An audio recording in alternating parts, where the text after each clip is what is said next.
This week on the Steam Machine podcast. Hello there, friend. Come, stay a while and listen. That is one big mushroom. Cue the music!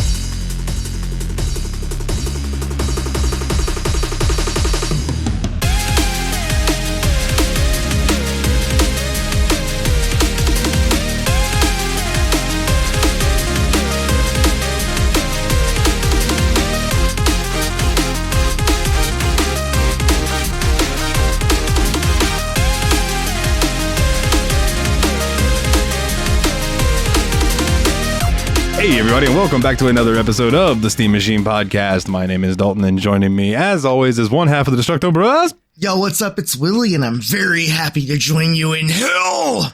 And then also joining me, as per usual, is the one, the only Team Retrogue. What's up, everybody? I'm back from the fiery hells of, I don't know, high school. And joining us as guests this week, the one, the only Mr. Puzzles. What up? I've been drinking. Nice. And as one does. Also joining us is one half of the wonderful, lovely podcast, Tyler and Dave Play Old Games, TADPOG, and Ian. I always forget to throw and Ian in there, but it's not for lack of love for you, my good sir. And that would be one Dave. Dave, how are you doing, my good sir? Hey, I'm doing good. Thank you. Yes, sir, man. So, boys, how has everyone been? Let's start with, I'm going to go to the top of my screen, which is Dane. How you been, buddy? Oh, my ass is dragging, dude. I've been doing like 50 Congratulations hours. on the ass dragon. Oh. Yeah, I got home last night. I was sitting on the couch playing fucking this game, and there's a knock at the door. It's like 11 o'clock at night, and I go over there. I open the door. It's my ass finally came dragging in an hour and a half behind me. I wasn't expecting that. Long hours the last couple of weeks. I'm just happy to hear you and your ass are on still speaking terms. He talks a lot of shit, but... Nice. Listen, don't take his crap. I don't. The thing is, he's always doing it behind my back, man. I can dad joke all night. I mean, maybe he needs to be wiped out. Oh, fuck him. If you insist. But. No. So you've been dragging, eh? Running a lot. Most of the bullshit that I've dealt with will actually come up during the game talk because this game caused some gamer rage for me. Yes, and that is in reference. I have a couple messages I'm gonna reference, but I when I was talking to the boys before I started recording, I said I'm gonna let Dane tell the message I got from him himself. Yeah, he gave us a little teaser, but he didn't tell me exactly what the hell happened. So I'm looking forward to this one. Yeah, I used some colorful language. I talked a little bit about it on the last episode of Media Dump, but I'm going to go more in depth than that. I haven't caught the last episode of Media Dump, so I am really looking forward to this one. We talk about the movie eventually. Eventually. There's a Diablo movie? Oh, no. We were doing Raising Arizona. But you know how we are about tangents. Nick Cage, yeah. Which, Yeah. by the way, Dane, what the fuck movie did you watch? I think Raising Arizona. Raising Arizona. Like, Coen Brothers movie. I cannot, for the life of me, picture any of the nonsense that happens in this movie. Oh, dude. You should watch it. And this is when Nicolas Cage was still considered like a serious actor, too. Like, This movie was a very serious movie. This wasn't The Wicker Man. I was going to say, this sounds like everything a comedy about that to me. movie. It sounds like it's a comedy. It's a comedy. It is, yeah, but like it's a comedy, but it's a serious movie. Like it got like awards and shit. Like people loved this movie.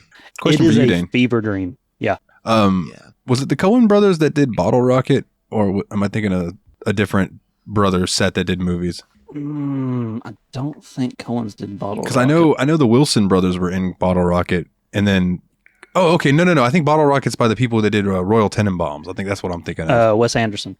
Okay, yeah, isn't that the guy that Nate hates? I was gonna say Nate's gonna be pissing you for confusing the Coen brothers with Wes Anderson. He is going to destroy your ass. Coen brothers is Lebowski, right? Big Lebowski. That's what I'm thinking of. Yeah. Okay, Coen brothers did Lebowski. They did Fargo. I mean, to Oh be Brother, fair, good movies. stuff gets confused Oh with Brother, stuff we're out there, a yes. lot on this I'm a podcast. man of constant sorrow. Yeah, what?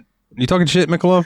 I said, to be fair, stuff gets confused with other stuff quite a bit on this podcast. That's very true. That's why I they don't know call what it you're talking dope. about. Now I'm going to go listen to some Machine Head.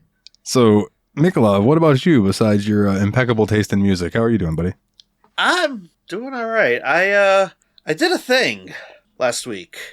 I was invited to California by MSI, the computer company, to go to a private YouTuber-only showcase of their latest handheld, the MSI Claw 8. And so That's cool. That last Wednesday, I ended up taking half a week off from work. And last Wednesday, I flew out at 5:30 in the morning. And I got in about noon and ended up meeting with a couple of the other YouTubers.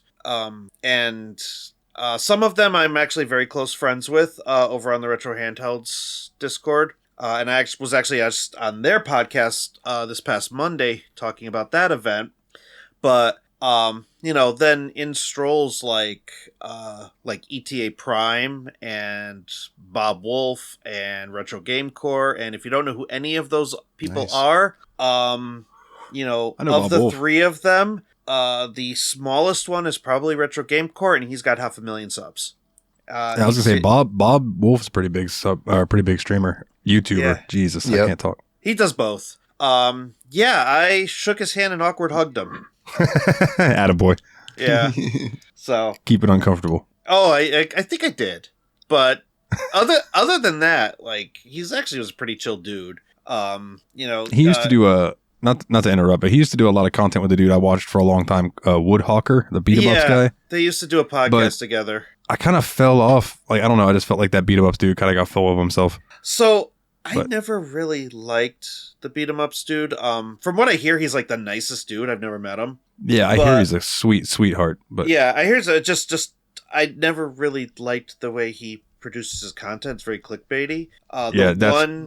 The one video of his that I clicked on, it was something like, the biggest problem with the Nintendo Switch, and it turned out he was just trying to sell his Switch grip that he partnered with Satisfy for. And when I saw that, I was kind of like all done with him. Like as far as his content goes, if I ever meet him in person, I'm sure we'll have polite discourse and conversation and all that. But, oh yeah, no, absolutely, yeah. But the clickbait stuff is eventually what drew me to just not watch his stuff anymore. Yeah. Yeah, exactly. But yeah, they did stuff together, and he's there was one moment in that whole trip that was a little surreal because he and I were actually like standing next to each other troubleshooting the handheld. Like we were trying to basically overclock it because we wanted to like make it struggle.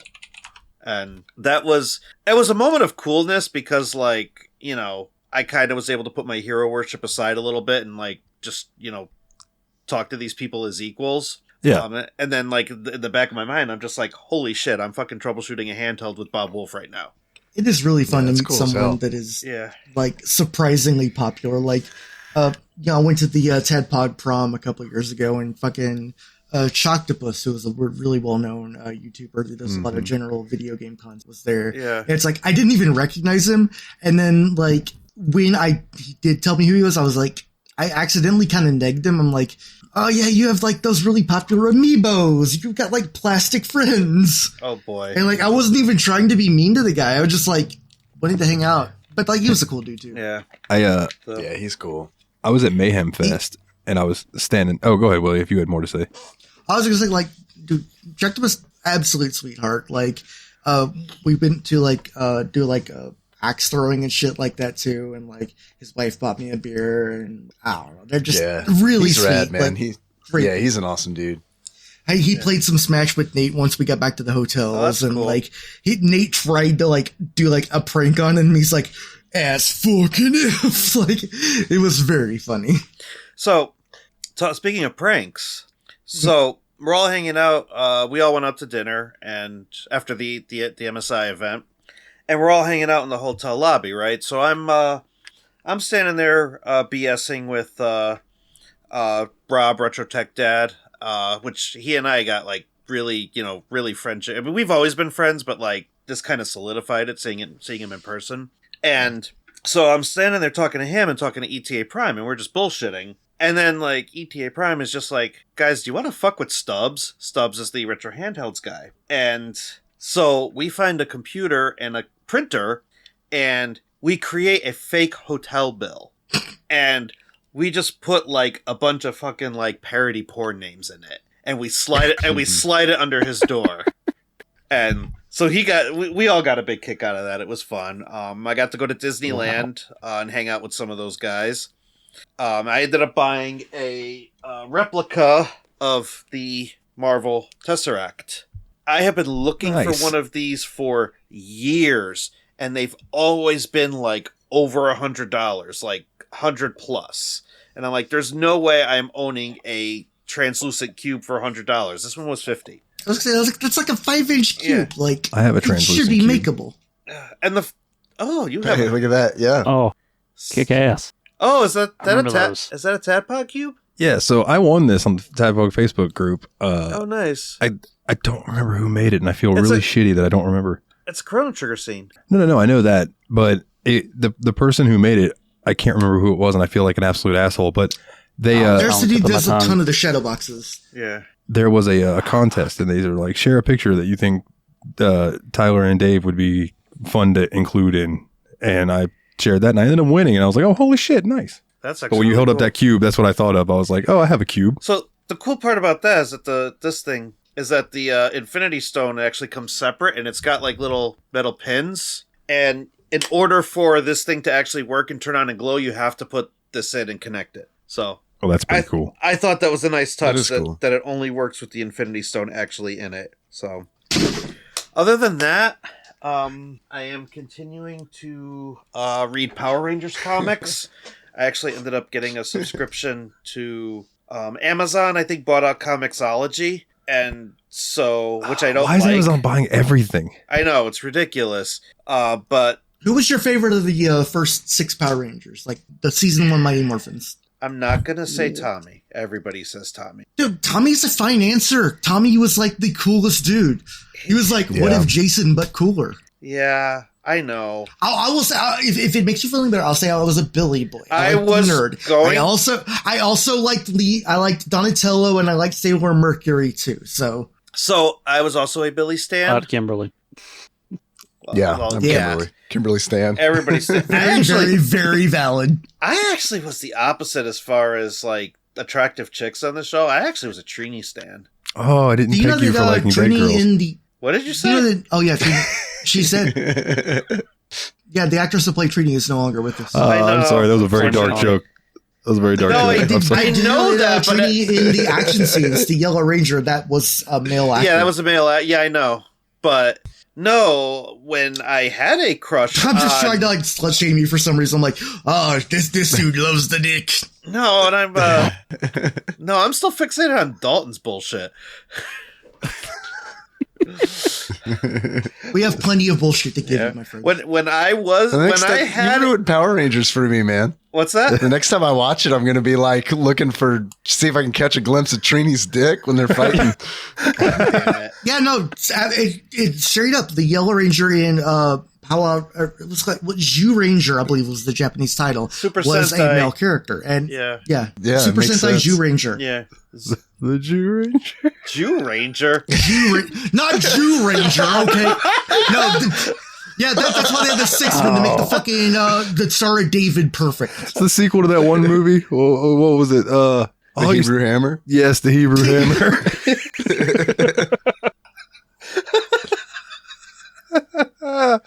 Oh, fuck. Give me a shtickle of Thunderzord power. I apologize. Happy Hanukkah to all of our Jewish fans. I apologize for my terrible pronunciation of Japanese. And I also apologize because Dave and Dalton are terrible people. What? Well, so I mean, Mikolov is okay. Dane, you already knew sucked. Big time. You know, when I had Dane a is such a crush dick. on Trini, she was still alive, okay? Well, I hope so. I hope you didn't just like later on be like, oh, I just discovered Power Rangers. God damn. That Speaking dead of cracking puss, up on I a want to cold get one. my lips on that. Man, I hope there was a board meeting where they were like, all right, we got to have 2 girls in the American version. which one of these guys from the original has the smallest penis? Yeah. The answer is all of them.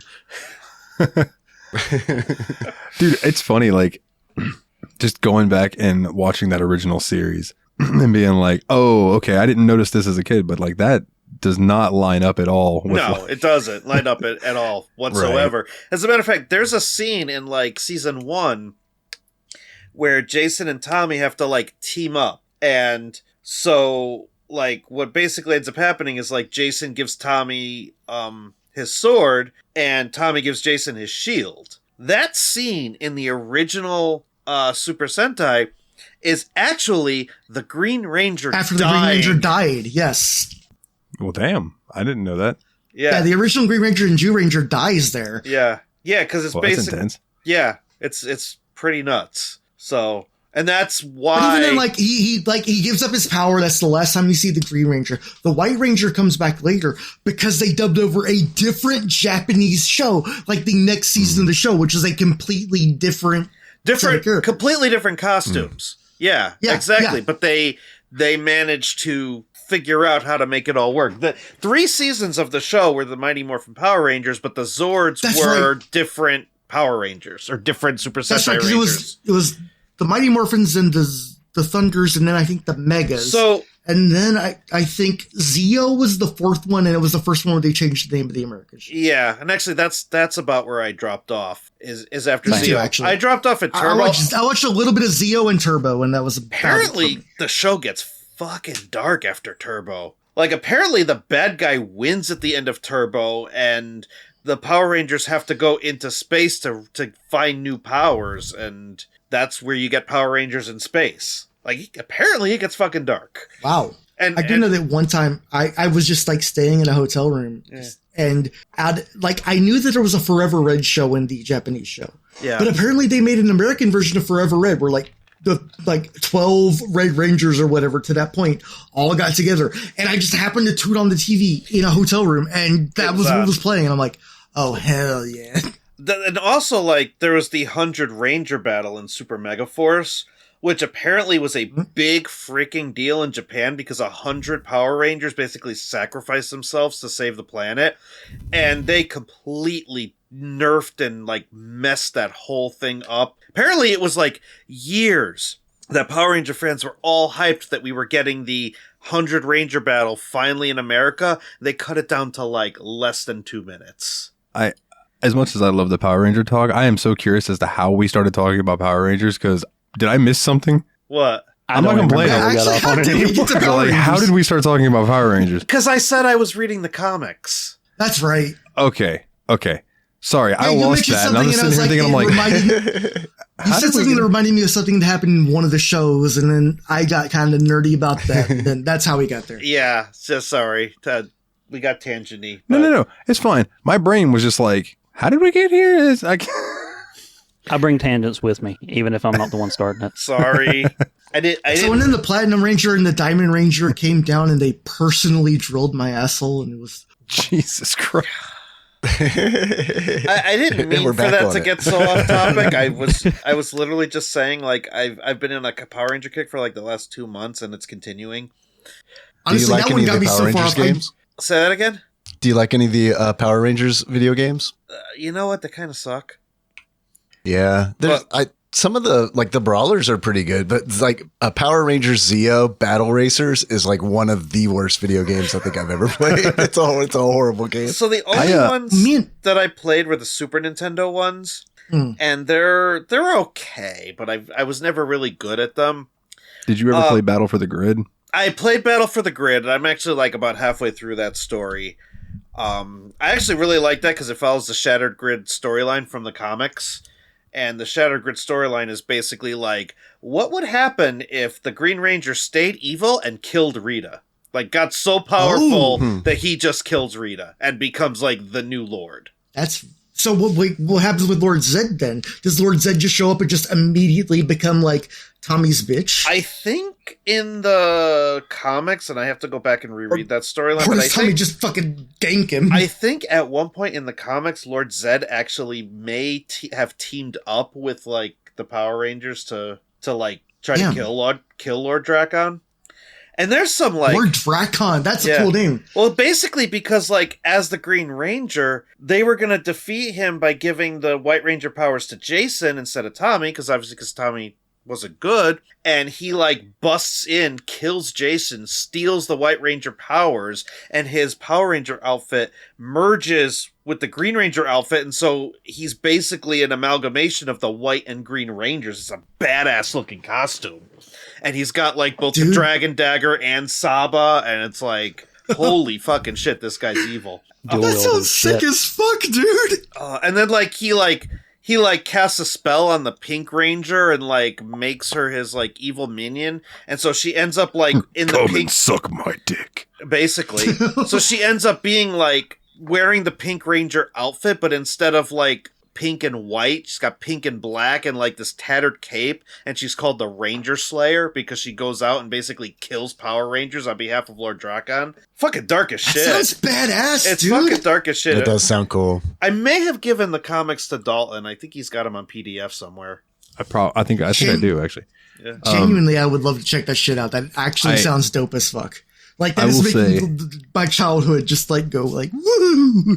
I love when you stumble upon like random side stories like that. Like I have a run of X-Men comics that were basically what if vampires became a problem and the X-Men had to revive Dracula to like help them because Wolverine and a couple other people are now like these evil vampire menaces. And it's pretty intense. It's pretty Vampire intense. Wolverine sounds like a lot to deal with. I have a comic somewhere where the X-Men had a team up with David Letterman.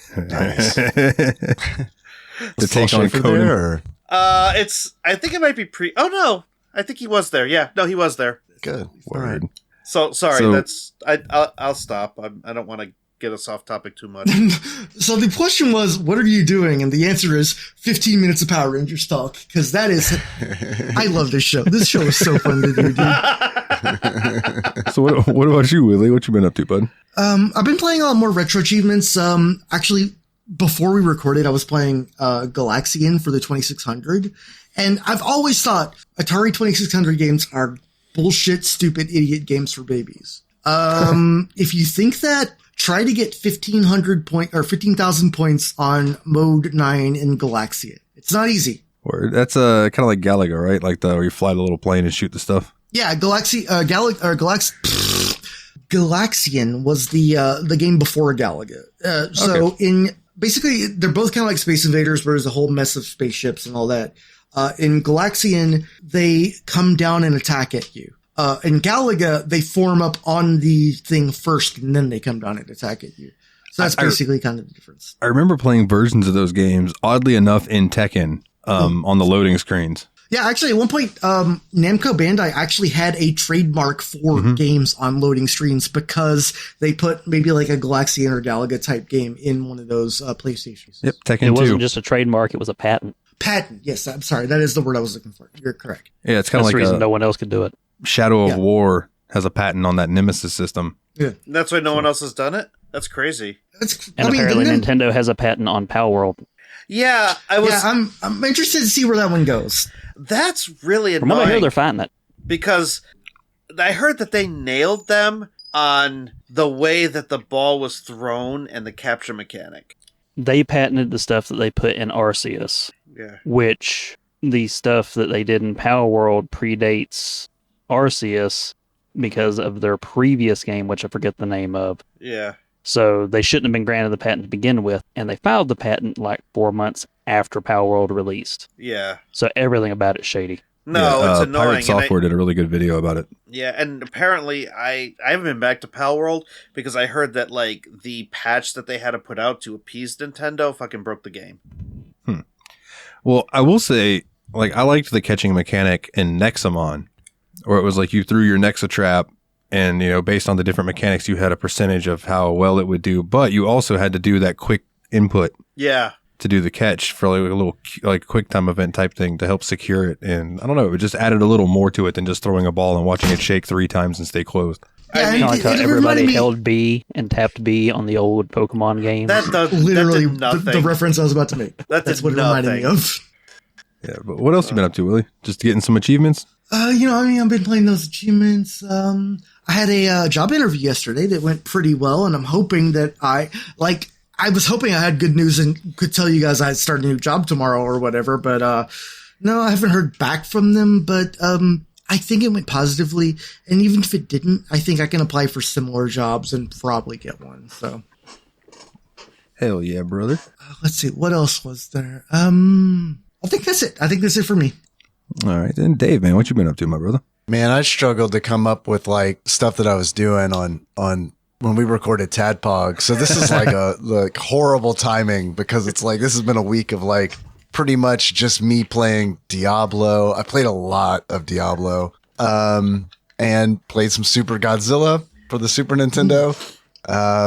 We talked about that on the show. That's a weird little game. I loved that game when I was a kid. I could definitely see falling in love with it, especially as a child. I think it's a really neat game that is deeply flawed, but Very.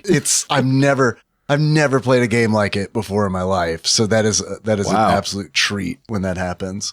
I haven't got your episode on it, but if you didn't reference it, I highly recommend people check out Ty Tuesday's Let's Play of Super Godzilla because he goes to some weird places with it. Okay, cool. No, I didn't know about it, so I'll check it out. I think you would like it. Ty Tuesday has a very similar sense of humor that I have. Okay, cool. But yeah, absolutely fucking listen to the Tyler and Dave Play Old Games episode about Super Godzilla because fucking they played the game straight and it's something. Yeah, it is something. I know absolutely nothing about the game, so it'll be an interesting listen for me. Stomp it around, it's pick it neat. up. It's cool. It's weird. Like, yeah. Sorry. So I guess that just leaves me. So I've been, there's two games that I've been sinking a bunch of time into other than Diablo. And that has been, first off, Pathfinder, Wrath of the Righteous. Fantastic fucking game.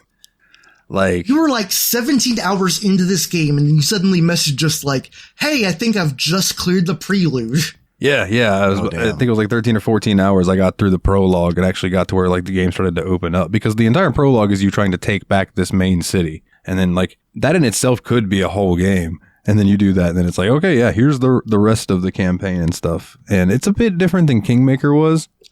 But That's you know, what I also ask, really is, like does Kingmaker. it play similar to Kingmaker? Because that is like the Pathfinder CRPG. Yeah, gameplay wise, it plays similar because it's a sequel technically. But the stories don't, as far as I've seen so far, the stories don't like connect. But it's got like, it's a lot more fluid. There's just certain things that are a little like us quality of life things that are a little better. It's definitely one of those games that will hit you with a decision that you have to make that you will sit there and stare at it for a while. Like, oh man, what the fuck should I do? And it's one of those games too where like I'm trying to avoid looking online to see like what's the best outcome. It's like I just want to role play it. Like so far, the only party member who has shown an interest in wanting to possibly have sex with me is a lawful evil male elf, and Darian, and he is something else. Let me tell you, he is an interesting character. I highly recommend. Oh, go ahead. You sent some of Daron's dialogue to us, and yeah, I was like, this guy seems. I don't know. I can see the appeal. Yeah, he is the epitome of neutral evil. Like he just doesn't give a shit. It's just he wants everything. He's like Mr. Glutton. But I guess if you're into like D&D and Pathfinder and stuff like that, I really recommend checking out the games. They're quite good. I installed a mod, so I'm like, I'm gonna just fuck around on this first playthrough. I'm gonna role play it, but I'm gonna fuck around with some like mods. So that's like homebrew classes and things like that. But one of them is called the Isekai mod. And it adds a super overpowered class called the Isekai, or you have been isekai'd into Pathfinder. And it's just different subclasses that are based on different, anime shows and things like that. And I have respect all of my characters to be different types of Isekai guys. And I no longer need to use cheats because they're all just like really fucking strong. And I just go in and have fun. I also have learned that while I enjoy real time with pause, I am forever a turn-based boy, because once I was having some issues in a certain battle, and once I turned turn-based mode on, I fucked it up, and I was like, oh yeah, this is way better. So like when you're playing those games, it's not like, don't feel bad for like hitting the little chess piece to turn on turn-based mode if like some enemies are just kicking your ass for some reason or another, because it gives you a lot more time to kind of strategically plan. Yeah, man, that feels more like D&D to me. That feels more like tabletop, you know? And so I like doing that too. Yeah, because it's like, okay, what am I going to do with my mage? Do I need her to buff somebody? Do I want her to throw a fireball? Because if I just let her do her own accord, she's going to try to cast Ray of Enfeeblement and it's going to miss. Or they're going to resist it and it's just a waste. So other than that, a new game came out. It's a new gacha type game that I had been patiently waiting for because it looked cute, to be honest with you. It's called Infinity Nikki. Now, I sent some screenshots of this, and Mikolov was like, oh, that's actually a game you're playing. I thought you were just memeing. I'm like, no, I'm actually playing. When I say it's like Genshin Impact style gameplay meets the cabaret dress up from Yakuza 0, it's what it is. So you play as this girl named Nick. Apparently Nikki, like the Nikki series is like this long series over in wherever this game's made. China, Japan, I don't remember where. But you play as this girl and she has these different powers that she gets from these different outfits that she's wearing. So like there's an outfit that allows you to fish. There's an outfit that allows you to like clean and take care of animals. So you get like fur and stuff like that. There's an outfit for float, like when you double jump and then glide, like that's an outfit type thing. So like you just different stuff like that. And then there's also like NPCs that you have to have style battles with, where you go through and you unlock these different outfit pieces and you have to put together an outfit that gives you the most points, yada yada. It's almost like the fashion battles in Final Fantasy, but it's very, very pretty. It's still relatively new, so I have had a couple crashes, but nothing that's been game breaking. And it's just cute. You know what I mean? It's just like one of those games that I put on when I don't feel like using my brain much. It's just, I want cute girl to go around and I put her in pretty dress and ooh ah. So been really enjoying my time with that. I also have been looking into different D&D campaign settings for reasons. And how have I never heard of Dark Sun? Oh, dude, Dark Sun. That's like the post-apocalyptic one where like the wizards basically fucked up the world and now it's like basically desert, right? Yeah. Yeah, and you can play as Thrycreans, which are like the praying mantis monsters. Oh, really? Mm-hmm. And what I found interesting about that they were like iron swords and stuff. That's a fucking rare commodity. Like you're going to have bone and stone to work with mostly. It's a very low magic universe too, because obviously if you're a sorcerer, you're like fucking the problem. And it's like you're slavery is rampant. You're about to get shot like the CEO of United Healthcare, you know? Oh, too soon. I think in some editions, it's like psionics was kind of like the big thing. And I don't know if that held through, but you're right. Yeah, it's low magic, but like psionics instead. Psionics. Yeah, I don't really know that much about psionics in D&D, so that would be neat to play with. So most of my D&D experience was with, like, my buddy did a whole homebrew thing that he had, and then I had another buddy who ran Temple of Elemental Evil. So like those are the two things that I've had experiences with. So I've never run all these other campaigns really. So when I started listening about, and I'm thinking about all these fucking D&D games that I own on GOG, right? Like I own like Menzo Baranzan, like all the ones that are just all old school, all the gold box stuff. And I'm like, oh, I don't know anything about these settings. So I just started like looking at some YouTube videos, and the one that I can remember off the top of my head, was Dark Sun. And I'm like, God damn, sounds like Dark Souls D&D. Yeah, it's a dying world. I really love the idea of Dark Sun. Like that is definitely one of the ones I really want to play with. I think that and Spelljammer are the two D&D settings I'm most interested in. Man, I have never played in a Spelljammer game, but I have always wanted to give it a try. Right? That is like, I remember being in middle school and Spelljammer getting straight fucking dunked on constantly. But then like, I don't know, in later years, it's been like, I don't know, man, that sounds like it'd be pretty fucking awesome, actually. Right. Yeah, Spelljammer is like, the idea is so stupid, but it's so wonderfully stupid. You know what I mean? Mm-hmm. Like, it's like this 18th century view of like the sphere of the cosmos, and you like fly a spaceship through the ether from one place to another. Like I love that. I remember reading about Spelljam, and the first thing that popped into my head was Hitchhiker's Guide to the Galaxy level. Yes, like, I feel like you could absolutely do a game with Hitchhiker's vibes in Spelljammer, and that's why I wanted to play it, because I fucking love Hitchhikers. It is a great book. Great series of books. I don't know if you've read the rest of them, but man, they're great. I've read the second one, the second restaurant at the end of the world. Restaurant at the end of the restaurant at the end of the world, which Final Fantasy 14 does a nice little nod to that at the end of Endwalker, which I thought was pretty cool. Oh. Yeah. That's nice. I didn't Oh man, do that quest line yet, but I know of it. speaking of nods, I'm playing Wrath of the Righteous today, and I saved these Crusader guys, and I hopped over this, like I had to do a mobility check of 19 to get across this path, but I hopped across it, and there was just this NPC alone over there by himself, and I talked to him, and he stood up, and he raised his arms up like Solaris from Dark Souls, and he went, we've been saved, praise the... and he said, praise Son, whatever her name is. It's the goddess of sun or whatever in Pathfinder. And I was like, oh, that's awesome. Yeah, the guy even looked kind of like Solaire. It was amazing. Like, the moment you sent that image to me, I just, like, sent back, like, /O/ praise the sun. Praise the sun. Pretty sure that guy's man. an amiibo. That wouldn't surprise me. I think it You're came an out when amoeba. Dark Souls came out for the Switch. I think they actually made an amiibo of that guy. That's awesome. I got to tell you, like, when I downloaded I acquired all the ROMs or the other day. Like, so in Backlog Golf the other day, someone asked if emulation counts. No. And I was like, no, absolutely if you not. acquire a game on emulation, it's free. If you beat a game, it counts.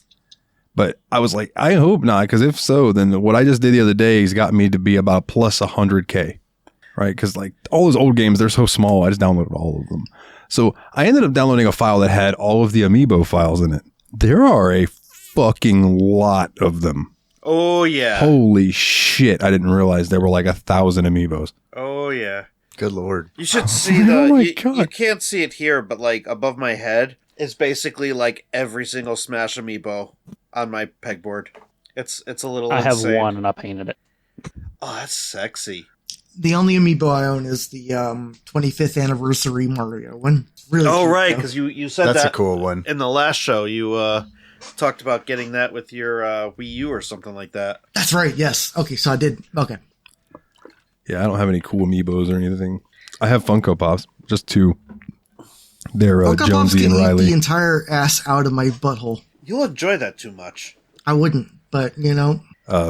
So yeah, other than that, man, I've been playing some Diablo, which means that it's time for some obligatory Wikipedia bullshit. An hour into the show, boys. Are you ready? Oh, shit, I thought we were doing Darkwing Duck for the NES. Oh, man, well, you done fucked up, boy. Let's go. So, Diablo is an action role-playing video game developed by Blizzard North and released by Blizzard Entertainment in January of 1997. This is the first installment in the video game series of the same name. Set in the fictional kingdom of Conduras in the mortal realm, the player controls a lone hero battling to rid the world of Diablo, the Lord of Terror. Beneath the town of Tristram, the player journeys through 16 randomly generated dungeon levels, ultimately entering Hell in order to face Diablo. So, there was also Hellfire. I'll let Dane talk about that later. Bitch about. Spoilers. Oh, thank you for saying that. I'm so relieved to hear that. So, let's start off with first impressions. And I'm talking like, even, you know, if your first impressions were years ago, I'm just curious, like, what your first experiences with it. So I'll go reverse on my screen this time. So, Dave, what was your first experience like with Diablo? Dude, Diablo. Man, this was like one of the first games. I remember getting this on a demo disc in the mail.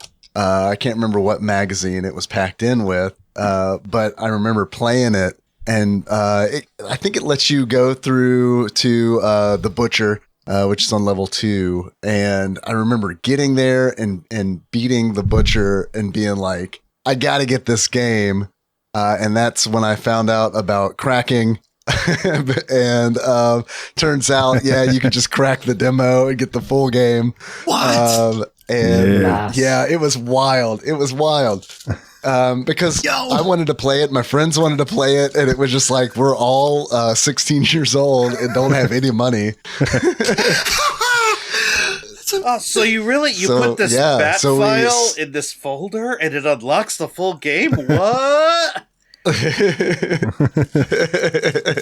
Oh, I love it. I love it. Tell us more, Dave. So that was a lot of fun.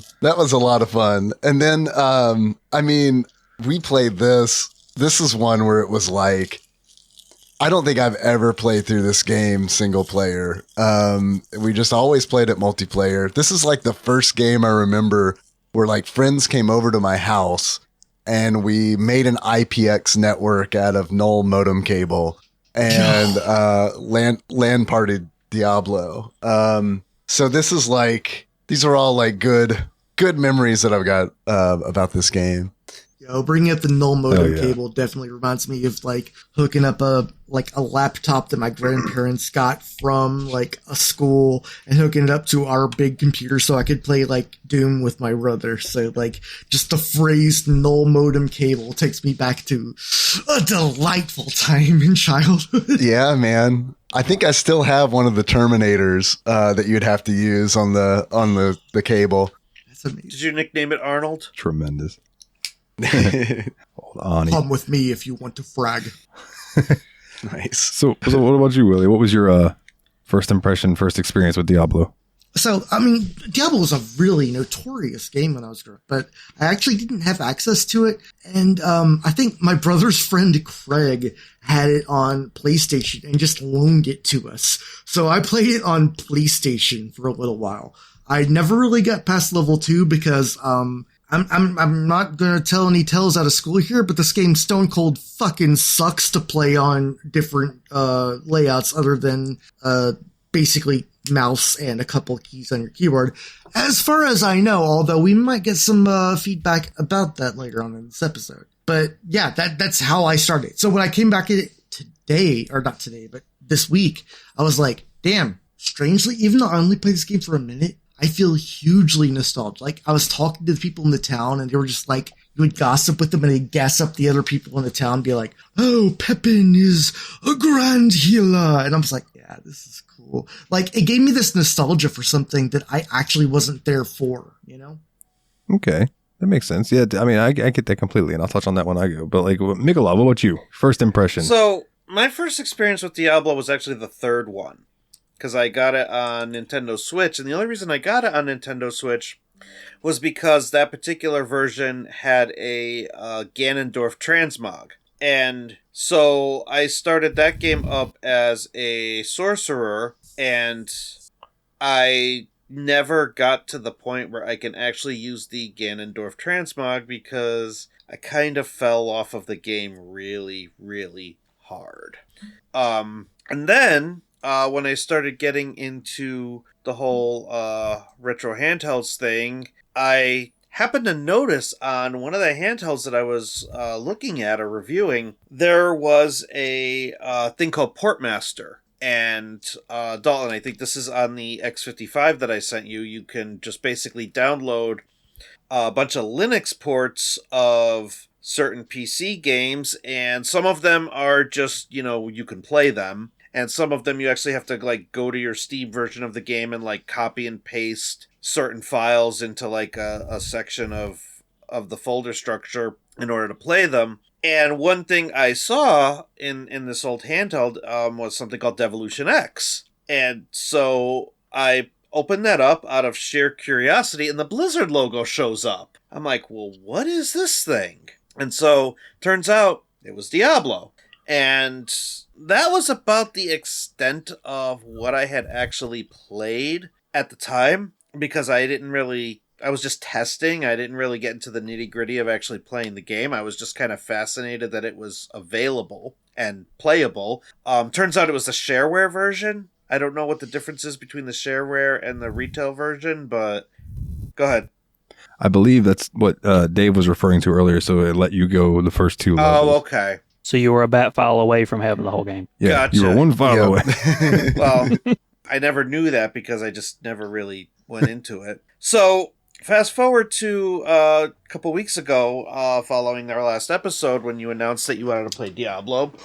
The next day, I kind of went a little ham on just trying to figure out exactly what Diablo will play on in 2024. And so, turns out, Devolution X is actually on pretty much everything. So, The Doom of games about fighting the devil, except for Doom. Pretty much. So, I got it running on an Android device, my Steam Deck, which is Linux, the MSI Claw, which is Windows, and the TrimUI Smart Pro, which is another Linux based operating system, but that's like a very budget one. That's kind of like the Powkiddy X55. And during the course of me trying to find out what would play Diablo, I forgot to play Diablo. I was having too much fun tinkering. Damn. So eventually I settled on the Steam Deck just because of the OLED screen, and I turned up the brightness a little bit because I felt it was a little too dark. And so that's ultimately what I decided to play it on. And I did catch... I got the Morrowind to Skyrim feeling when we played Morrowind for the show. Whereas, like, when I played Morrowind, I saw the bones of what would eventually become Skyrim. And when I played the original Diablo, I started to see, no pun intended, the bones of what would eventually become Diablo 3 and Diablo 4. Now, I know Diablo 2 is, like, the one that everybody says is the best out there. Oh my god, that's the one you need to play. That's the one I haven't played 4 either, but, like, I have never touched 2, and I probably should do that sometime. Yeah, you should. That was a thorough answer. God damn. Yeah, so then... Dane? Talking about getting the game to run on different handhelds and things like that, it leads me to Dane. What was your first experience like, and what was your experience like this time? Oh boy. Okay, set a spell. Listen. Stay a while. Listen. My first experience is, I think we had a computer in the household for maybe 6 months. My mom had gone back to college. She was doing computer classes with a friend of hers, and her friend, who I went to school with her kids, had bought this game, played through the game, really enjoyed the game, and said, "Tina," that's my mom, "take this home. I'm sure Dane would love this." So my mom comes in with a box with the game in it. It's like, "Hey, Nancy said you should give this a try." So I pop it in the computer, install it, and it's Diablo. Never heard of the game at this point. I'm not a PC gamer at this point. The only PC game we had was the Final Fantasy VII copy of the PC version of that. I'm so sorry. I had that as well. Yeah. These guys are the sick. upside was I was able to, go on the discs and watch the FNVs and see the ending, even though I didn't beat the game for another 3 years. But I put Diablo in, I install it, and I load up the main menu, and I see these pentagrams spinning on either side of the menu options. And at this point, I think I'm Baptist. And I'm like, oh shit. Am I going to go to hell now? Did I just buy a ticket to hell? Oh, that's right. Yes. You have a pretty religious family. Not really. Like I said, I thought I was Baptist. No one in the family got religious until I was old enough to drink. Okay. Might be a connection there. I don't know. You found the Holy Spirits. All of them, and I drank them. My mama said, "Get this boy a Bible." Yo, I had a very similar experience with Doom too, where it's like, I'm like, oh shit, this game is satanic, and I'm like, oh wait, I'm killing the Satans though. I'm doing the Lord's work. Let's fucking go. Oddly enough, Doom didn't bother me when I played Doom. My mom did not mind us playing Doom. She just wouldn't let us own it. I guess the red cart was just a little bit too much to live in the house permanently. The red cart? You talking about the Super Nintendo version? Yeah.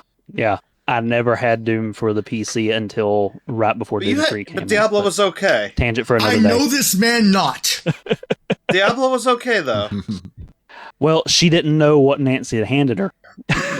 And it was a loaner. So I guess she had decided she was fine with that. But like, I played it a little bit, but I didn't do much because, like I said, I was afraid of that hellfire. So I just kind of like, yeah, it's not for me, and send it back.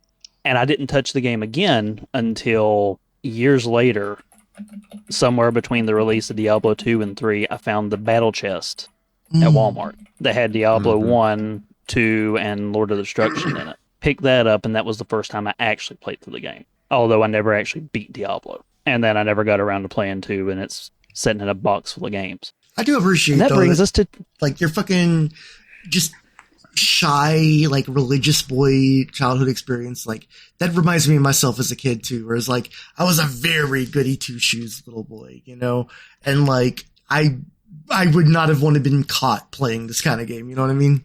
Well, the funny thing is, a couple years later, watching a George Carlin stand up, one of his jokes actually made me go, hey, you know what? Yeah, these religious beliefs are bullshit, and I completely changed my I might religion. know the skit, but continue. I love George Carlin. Religion has everyone convinced there's an invisible man I in the love that sky. skit.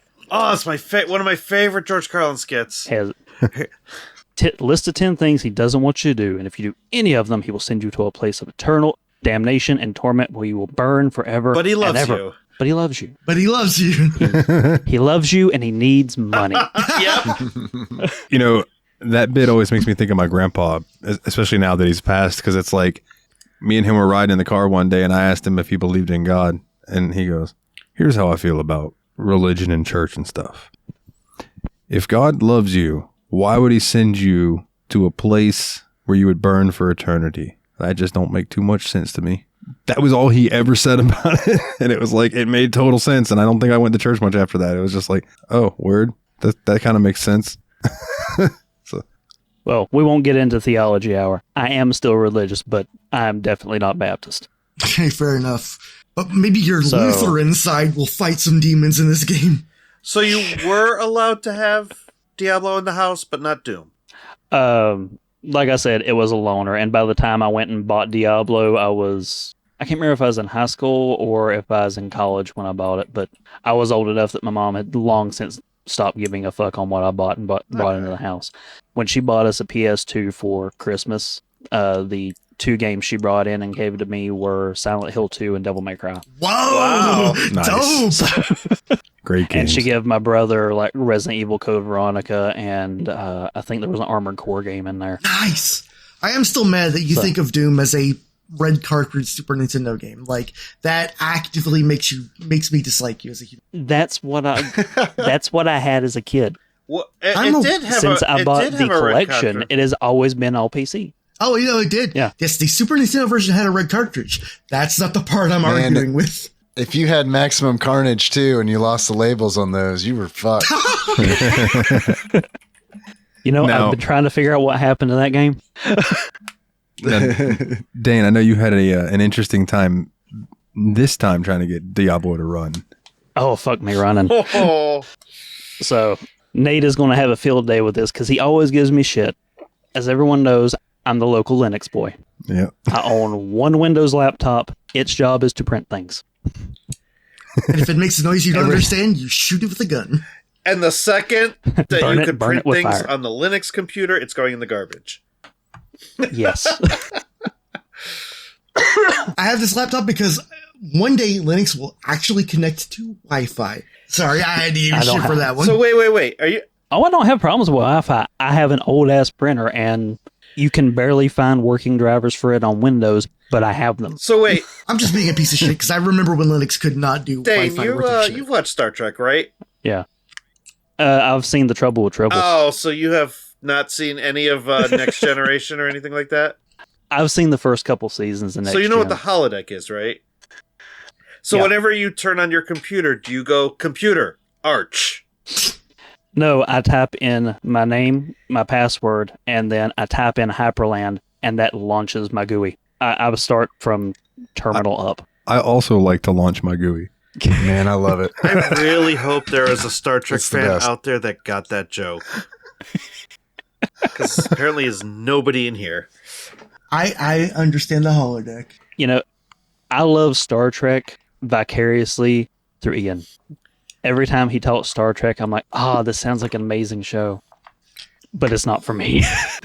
Yeah, he's Right, more of yeah. a Babylon 5 guy. No. They just fucking silence everyone. Babylon 5. Hush. we don't talk about that show. So, He's more of a 1978 Battlestar Galactica guy. Anyway, Diablo.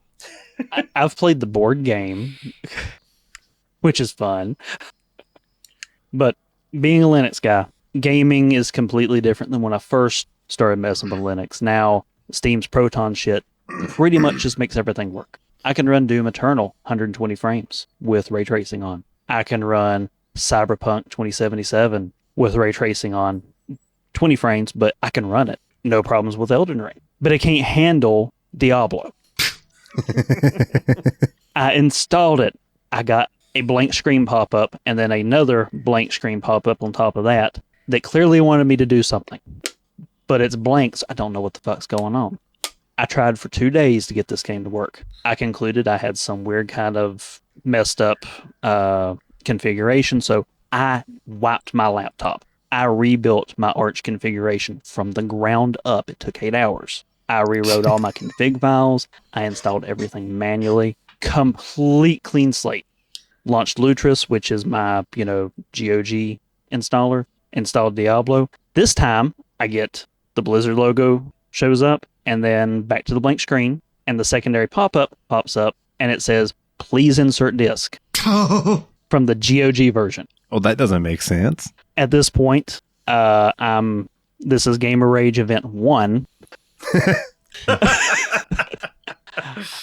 I'm ready to burn the world to the ground. I'm at this point about overweight virgin in his mom's basement who's a Discord mod, Game Rage. That's pretty angry. Please do not call out our followers. Wait, he said mod. Come on. Yeah. But they're aspiring mods. There we go. Well, I was living your aspirations. And I'm bitching to Dalton. I'm like, dude, this is fucking bullshit. I can't get the damn game to run. And while I'm bitching to him, I get pinged over in the TSMP chat by Mikolov. He's like, hey, if you plan on running this on Linux, try the Devolution X mod. I got it to install on this handheld. And I say to Dalton, the heavens have opened. I've been given my answer. So right before I pinged you, Dalton said privately in I think it was the chat, a group chat with just Dalton, Willie, and myself. Dane's having a hard time running the game. Like he can't get it started on Linux. And at that moment, I just happened to be tinkering on my Steam Deck. I just happened to go into desktop mode, and I happened to check out the Discover store. And sitting right there was Devolution X. I'm like, oh, he can get this running. And that's the moment when I pinged you. And I think, I forget your exact reaction. Praise Zombie Jesus. Praise Zombie Jesus. That was it. So, I told Dalton, I said, I think Mick's just come up with the answer. So I'm going to get off here, flush this massive shit that I dropped, and go back to church because I'm hiding in the bathroom bitching to you right now. Yeah, and I was like, I just wrote back, I'm like, I cannot point out that I love that we're talking about Diablo while you're at church. It's like there's just some tasteful irony in that. I mean, the first 4 levels is the church. So. Well, either way, we're talking about getting rid of the devil, so. Yeah. We're not talking about praising the devil. We're talking about kicking his ass. Exactly. No, Diablo, praise the Doom, sun. these are Christian games. These games are about whipping the devil's ass. Maybe for the Lord, maybe not. If you play enough Doom games, you'll realize it's maybe not for the Lord, because there's also fucking other shit going on there. Doom was more aliens than demons anyway. Yeah, eventually it comes down to being interdimensional demons, and then there's angel-like demons in later games that we haven't got to for the show, but I would like to get there. So, boys, Diablo then. What? Now that we've gotten through all of that. So, I guess I can... Oh, I haven't gone yet. Oh, shit. So, my first experience with Diablo, way back in the day, my buddies owned Diablo 2. And I played the shit out of that with them, but they also had Diablo 1 installed on their computer. And I was the weird one that was like, well, I want to see what the first game was like. So, I played it some, and I wasn't very good at it, and I was like, why the fuck am I so slow? Because I was so used to Diablo 2 just scooting around everywhere. You go back to Diablo 1, you can't run. Your dude just walks like he's got a broken ankle. So I played it, and I got to the point where I'm wandering around and I see this door into this building, and it looks very menacing, and I'm like, oh, I wonder what's in here. And I open it and I hear, fresh meat. Oh, no. And Yeah, you're fucked. that big Prepare fat your fucker anus. comes out, and I go running it, and he comes out of me and he goes, chop, chop, chop, and I'm dead. And I'm like, oh shit, I dropped all my stuff. Well, I guess I'll have to go back and get it. And that was a vicious loop for about 10 times, and then I said, you know what, fuck this, and I went back to playing Diablo 2. Now, here was the thing about Diablo 2, is that I know what it was now, but I could never figure out why. When we went over to our friend Cody's house, which was, okay, so I was hanging out with my buddy Emmett. His older brother was Luke. Luke's best friend was Cody. When we went to Cody's house, Cody's Diablo 2 character was always just teleporting really quickly and like killing things and then teleporting and killing things and teleporting. I'm like, what is you doing? He's like, yeah, don't worry about it. Now I know he was botting. For what? I don't know. I don't know if he was just trying to find loot and that was how you did it and get gold or something. I don't know. But I was like, that was beyond me at that point. I mean, at that point, I was like more like, hey guys, you going to play some Final Fantasy 11? That would be cool. And they were like, yeah, we'll play later. And then they would go and get drunk because they were older. And I was like, oh, all right. Yo, for some reason, like the LAN parties I was at, like when I was around that age, was like, fuck it. For some reason, they played the shit out of Gunbound. I do not know why that was, but I tried to learn how to play the boomer in Gunbound. Don't do that. So, like, going into it this time, I'm like thinking to myself, all right, I'm not going to die to the butcher. I'm going to make sure I'm ready for him, right? So, I didn't remember where he was. So, I go down first floor, I clear the whole first floor. Go down the second floor, I clear up until I find a staircase and I go down. Third floor, I clear the whole third floor. But I made it all the way down to like the 11th or 12th floor, going back up and selling stuff and coming back in through town portals and stuff before I ever was like, shouldn't I have found the butcher by now? And looked it up that he was on level fucking 2. So at that point, and this is another thing, I played this game on what Dave referred to as hard mode because I played on the GOG version. The GOG version is OG resolution. And I just never happened to wander over to the top right where the witch is at who sells scrolls and like upgrades magic and things. So I went through the whole game just wandering through the dungeon hoping to find a town portal scroll, right? And then once I finally found the Book of Town Portal or whatever, I was like trying to get my magic up high enough to... I have a question for you. Yeah. At what point, like what level were you when you found the Town Portal book? Because it's very important. Oh, it was way later. That's bad news because the levels come slower, which means you have less points to spend. Yep. Yeah. That was the issue, is that I never got those last 5 points that I needed because I just couldn't get another You never fucking ran level. into just like a sword you could use that would let you equip it and then read the book and then unequip it. No, I didn't. So I stumbled into the Book of Town Portal really early. Yeah. I got lucky on that one, so I had enough time to build up my magic to use it. Yeah, I definitely made sure that even though I was playing a warrior, I had enough magic to use Town Portal and heal. Yeah, I built beat up that my game with magic 0 early spells. too, even though I was a warrior, because I knew there were some spells I was going to have to learn. That was going to be one of them, and then healing is the other one. I beat that game with 0 spells. That's impressive, man. That really is. It was a pain in the dick. So I believe it. So then I went through and cheated, right? So then I'm like, all right, now I'm gonna fuck this game in the butt. Just saw the Megan Trainer and then went hog wild. Yeah, so I went on Wiimod and they had the original Diablo. So I played that with maximum health on, and you think, oh, I just breezed through the game. No, because there are enemies. Now, Dane, we can lead really pretty into the other message that I got from you, which is the one that I was referencing earlier, where I'm playing with God mode on. Again, I can't die, but I wander into this fucking room that's full of satyrs. At least I think they're satyrs. And they swarm me, they surround me, and I can't move. But I also can't attack them because they're all attacking me so often that I am in a perpetual stun lock. And I can't die. So I'm just sitting there. And for like 5 minutes, I'm clicking, hoping eventually I'll get a fucking attack off, but I'm just being attacked too often. It's not happening. So I have to just let them kill me. And I hadn't saved for like an hour and a half. No. I feel your pain.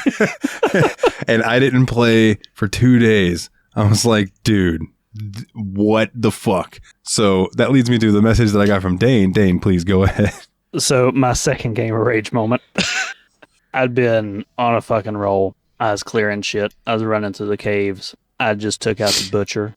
I just took out Leoric. Oh yeah. Leveled up a bunch. I'm feeling like the big dick daddy. And I go down, I think it was like the third level of the caves. clearing the All the whole caves, thing, man. going down, clearing the whole thing, going down. Mm-hmm. And I'm like, okay, I'm going to clear one more room and I'm going to turn it off for the night because it's 1 a.m. and I got to work in the morning. So I open the door and I step to it and the fog of war lifts and I can see this room full of the little goat fuckers. Yep. And because I have spent the last 2 years customizing my Linux setup to be as much all keyboard and no mouse because I'm weird like that, I'm clumsy with the mouse. And I click a little too far and I step into the room. I get swarmed. I die. And I lose the last 2.5 hours of my life. Yeah. Where I cleared the butcher, Leoric, and all this other shit. And I just slam the computer shut. I fling my laptop across the room. My wife, who was sitting on the other couch crocheting, looks at me and goes, "What the fuck?" I'm like, "Dad, pissed me off. How old are you?" I'm like, "Shut up." I'm now a 12. woman. Leave me alone. I'm only 3.5 years old. Yeah, dude. My daughter comes in the room. What was the crash? It's like, you woke the kid up. Yeah. You done fucked up, AA, Ron. Daddy, you smell like grown-up drinks. It was just... Smell like Grandpa's cough medicine. Yo, I appreciate the Key and Peele reference, by the way, Dalton. Yeah. So did you guys have like any enemies that particularly kicked your ass? I literally never died. That's you play the impressive. Yes, I played the game. I didn't finish the game, but I did reach the caverns. The caverns is like a difficulty spike, I feel Yeah. like. Because like when you meet the butcher, that's like a huge difficulty spike because it's I'll be honest. If you go in to fight the butcher not knowing what to expect, it's going to be a rough The butcher's time. reputation preceded him so much that I didn't go back to fight the butcher until I finished like level 6 of the dungeon. So when I came up, I just hit him with an axe 3 times and he fucking died. Oh, see, no, with Right, yeah. That's a smart strategy. For me, I just went for it. I saved beforehand. I was 1 healing potion short of being able to actually beat him because I was actually blocking his stuff pretty good. I had the shield and I had a mace, I think, because I was using blunt weapons because they're good early on with the skeletons and all that. Yeah. And so I just hit him with a mace. I was blocking pretty often, so he wasn't really getting hits in. And I just kept hitting him. Eventually he would get in a couple good hits in. I'd have to pop a potion. And I was always 1 potion short. He would take me out beforehand. So I reloaded my save, and I walked 2 steps to the left. There's a freaking healing potion on the ground. So I picked that's so nasty, I picked dude. that shit up. I save again. I go fight the butcher. This time I was able to just get him. And hell yeah. And then I immediately went back to town, identified the cleaver, equipped the cleaver, and up until right before we recorded, I was feeling pretty good about myself. And then suddenly I wasn't. I used all of my Dark Souls experience and just cheesed the shit out of the butcher. Yeah, I feel like because he can't open doors. The main thing that they tell you about the butcher is the best way to beat him apparently is to use a firewall spell in the doorway or a bow, one or the other. Yeah, I used the bow. I just, guided him over to one of the places where there was a bunch of grates and a door, walked through the door and shut it. Yeah. And then shot his ass until he dropped. You said, when you talk about Dark Souls experience, when you do that shit in Dark Souls, it doesn't feel like you're cheating. Because everything in Dark Souls games is going to do that shit to you immediately. But in Diablo... it's like they expect you to do it. Yeah. But in Diablo, I really did want to actually beat his ass one-on-one. So I'm really happy I leveled up and just smashed his ass with the stone cleaver. I did that on another playthrough. I didn't get the... there's apparently some of the quests are randomized, so I actually didn't get King Leorio on mine. So, I think King Leorio drops a really cool sword. I never actually got to fight him. Because instead I got... Yeah, he has a chance to... Instead I got the poison water quest. I think those are mutually exclusive. I think you get one or the other. Oh, really? Because I got the poison water quest. I got really lucky. Yeah. So this game has a sense of procedural generation or randomness to it. Yeah, there's some roguelike elements to it, like old school roguelike, like roguelike shit to it. And I think it's really neat. Oh, hold on. Before we move on, Dave, you keep trying to say something. Oh, sorry, so go Dave. ahead.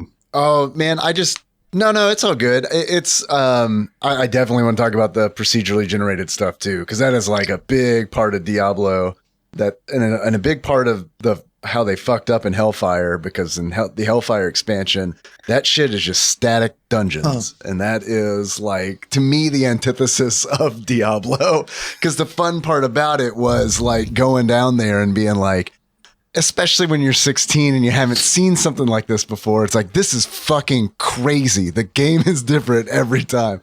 Yeah. But I got really lucky fighting the butcher, because I got like a mace of the bear, which on hit will knock an enemy back. And so, I mean, he couldn't even get a hit on me, because every time I would hit him, he would get moved. He gets sent back. That's awesome. Yeah, that's rad. That's by the time that I had made my way back up to level 2 and went in to fight the butcher, I two-shot him. I'm really proud that Makalov beat the butcher too, because he was struggling with playing the game for a while. Like, had tried to do it on a bunch of systems and didn't think he was going to be able to play enough of the game. And I'm like, just get in there for a little while longer. You'll at least be able to see something cool. And so the fact that you beat the butcher, that means a lot to me. And got the cleaver. That's a big deal. The cleaver didn't drop for me. The cleaver's an awesome not weapon. a static drop for beating him?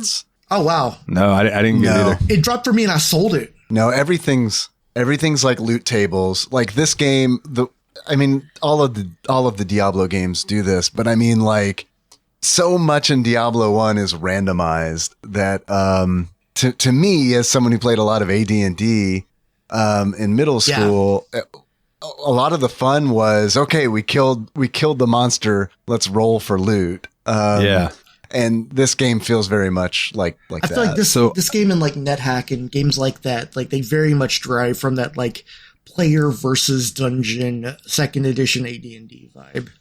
Totally, man. Before we went live, I was watching a YouTube video where this guy was just talking about Diablo, and there was a quote that he had like from an interview with one of the guys who designed Diablo, who said that they made the loot system to be like slot machines. So like the feeling you get when you're playing Diablo and you're waiting to get that really good loot drop is the same feeling when you're playing slots and you're waiting to get that jackpot. And then I got the cleaver and thought it was a trap, so I sold it immediately. Wow. I was wrecking shit with that thing for a good couple of floors until I, because I mean, eventually I got to the point where I was like, I wish I had more armor class or more defense against fire. So probably a one-armed weapon that was good would have been there for me. You guys didn't get too attached to your armor, did you? Or your weapons, for that matter? No. Well, because it's a weird old durability system. Oh, yeah. You gotta like get that shit repaired by Griswold like pretty regularly. The durability system's wild, man, because it's like you can pick up I picked up a really good shield. Good AC, great stats, but it's fantastic. I throw it on, not even looking at the durability. The durability on it is like the maximum durability on it is really bad. I got swarmed. And then it's like, I didn't even, when your weapon gets damaged or when an item gets damaged, there's this little like symbol bronze icon that pops up. Yeah. Letting you know, hey, this thing could break. You got to get this thing repaired. If it gets really bad, it turns red. Apparently the durability on this shield was so fucking bad. And I was swarmed so badly that like, I didn't see any of those icons. They just didn't appear. Just all of a sudden my shield was gone. Yep. Yeah, there were times I opened my inventory and suddenly I didn't have a body equipment anymore. And I was like, what the fuck? I thought I had, and now that I'm thinking about it, that's probably exactly what it was. It's like I got whacked a bunch of times and it broke and I didn't realize it. I'm such a pussy ass bitch that I like every time I went to the surface, I was paying for armor repairs. Well, also, because I was like, no way. The warrior can self-repair. That's smart, man. That's smart. Like, I found myself self-repairing in dungeons quite a bit. I don't know if that was a good idea. But if you self-repair, it costs you a maximum repair. Yeah, that is a double-edged sword. It'll drop your maximum down when you repair it, so you're slowly degrading the potential quality of your equipment. Yeah, so I used it like a couple times. It's nice in a pinch. I should not be using that. Okay. That's good to know. Hey, it's one of those rescue in a pinch, but it's better to go to blacksmith. But before we talk more about the random... You said Griswold's name, and I just want to say, Griswold is a motherfucker. I love that guy. Like his little funny Scots accents, man. And he's always just like encouraging you to go deeper and deeper and get like, oh, you gotta go find that, meteor sky stone. He didn't call it meteor, but it was all the voice acting. I feel like in this was like really good, especially for like the 90s. Like, I mean, it's Blizzard had a reputation for production for a reason, and it's like this one is like, they actually like they nailed the voice acting in this. It's a little cheesy, but I mean, compared to stuff today, but I don't know, man. I feel like for me, with nostalgia goggles, admittedly, but it held up for me. Yeah, I mean, even as someone didn't have nostalgia for the game, I felt like the voice acting really brought me deeper. Like, it's not like the old Sierra games where they just like found people who worked at Sierra to come and voice people. Right. Yeah, no, like, right. I felt like the guy that played Griswold did like a great job of just sounding like he's a hard Scotsman who wants to help you get through. Mm-hmm. He saved Wirt from the dungeon. You go talk to Wirt, he sounds like fucking Dennis the Menace, which is exactly what he's supposed to be. Right. I think the witch was the only one that was like severely overacted. Oh, thank God someone else said that, because I did feel that Adria sounded community theater. That's fair. But before we talk more about like the random generation and stuff, because I do think that's very interesting for the time, there are two more enemies that I wanted to bring up that were absolute motherfuckers, and they can, well, actually three, and they can suck a dick, right? The first one being those yellow zombies. The Black Death. The Black Death zombies. Oh, yeah, fuck those things. Fuck them. So if they hit you, they lower your maximum HP. Yeah, if you get hit by a Black Death, you lose 1 max HP. Wait, what? And permanently? Yeah, permanently. Yeah. Mm-hmm. You know how many times those things hit me? Enough times that you lost a lot of max HP, I'm guessing. I guess I did. I didn't even think about it. I literally tried to send like a little cute message in our group chat to try to warn you about that without telling you exactly what it was. Fuck. Yeah. What the hell with this game? Yeah, right. I love the fact that the game doesn't like, actually tell you. Yeah, I know it is so fucking cryptic. It's like like the shrines in the game are so cryptic because it's like hidden shrine. Do I click on it or not? I don't know what it's gonna do. I love that shit so much. Literally, me and Dalton actually found the exact same website, so we found like a list of shrines we should or should not click. And like he said it to me, and I'm like, "Yep, I found that a minute ago." I didn't tell him that, but I was just like, "Yep, thank you for that." Yeah, dude. Frustrating as hell. My God. Another enemy was later on. God, what were they called? Temple Knights, Dark Knights. They were like the Blood Knights. Yes. Oh, fuck them too. Oh man, they're the strongest enemy in the game other than Diablo.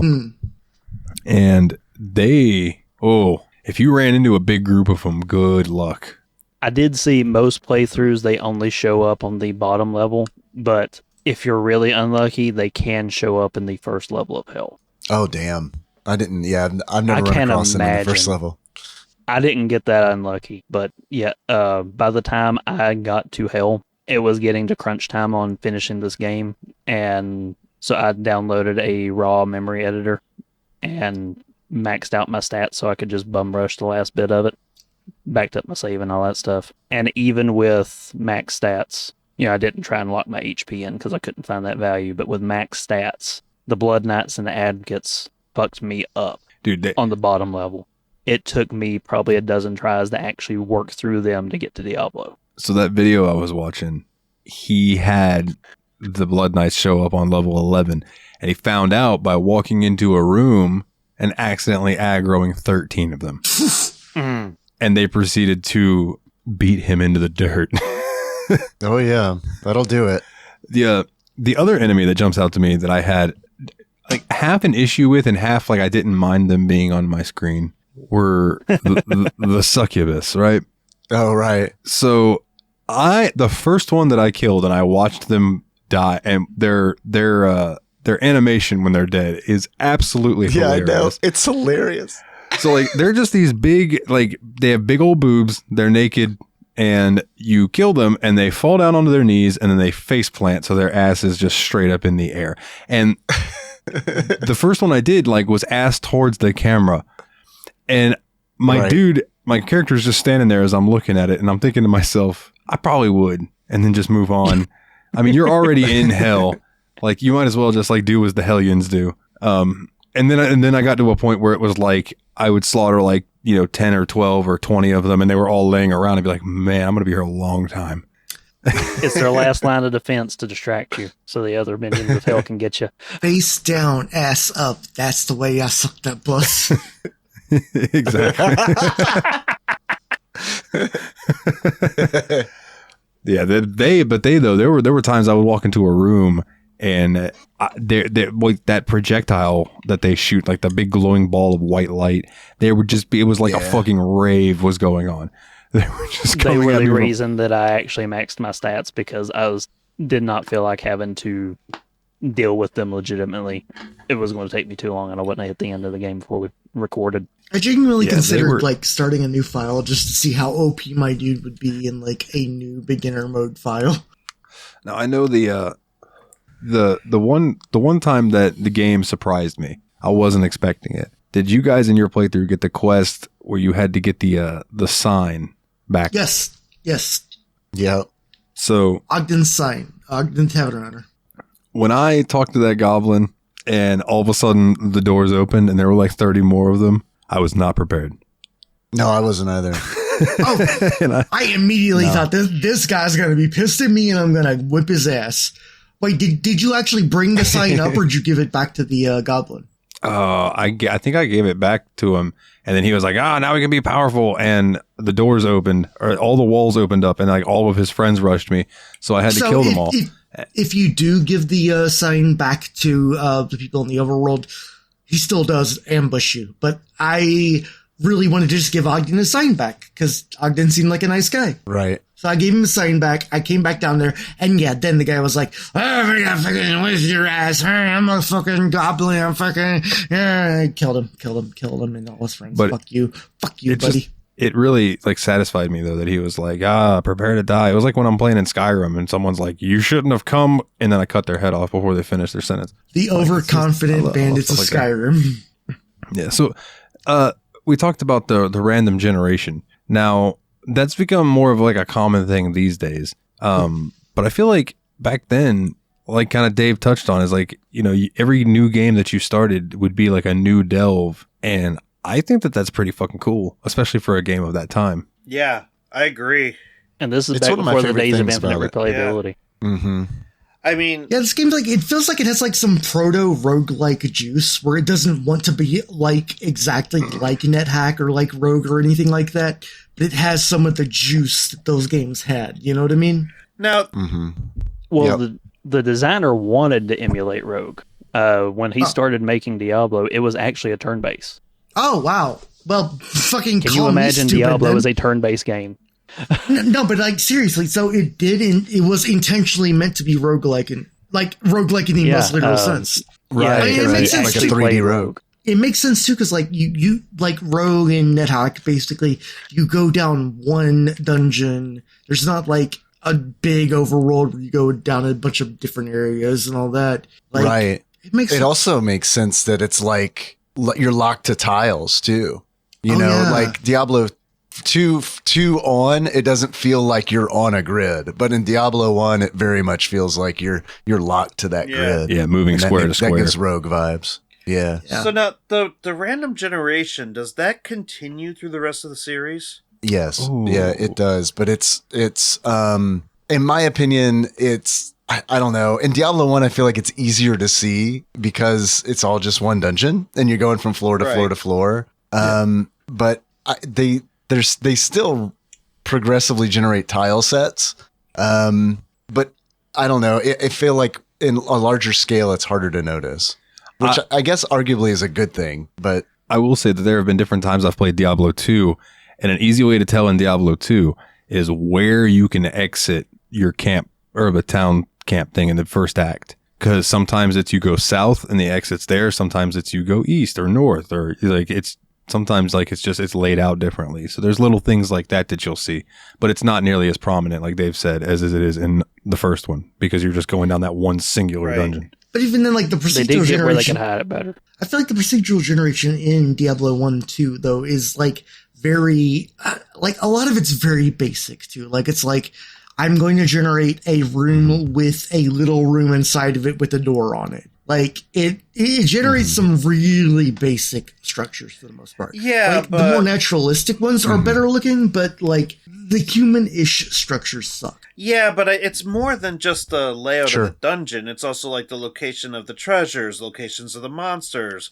The fact that you don't know what you're walking into. You walk into a door, you could be getting treasure or you can be getting swarmed by monsters, and you don't know until you go in that door. Yeah, and I found that really interesting too, because like I looked up a guide, the same guide that me and Dalton were talking about, and it talked about like King Leorio on the 3rd level or whatever, and I just didn't roll that mission. Like that mission was not one that I actually came across, so like that never happened. And I was like, did I miss something? And so I would go like deep into the dungeon and be coming back up to level 3, like, okay, where's King Leorio? Is this guy, where the fuck is he? And yeah, just, I didn't realize until I looked up like a wiki that it's like, oh, that guy's mutually exclusive with the poison water mission.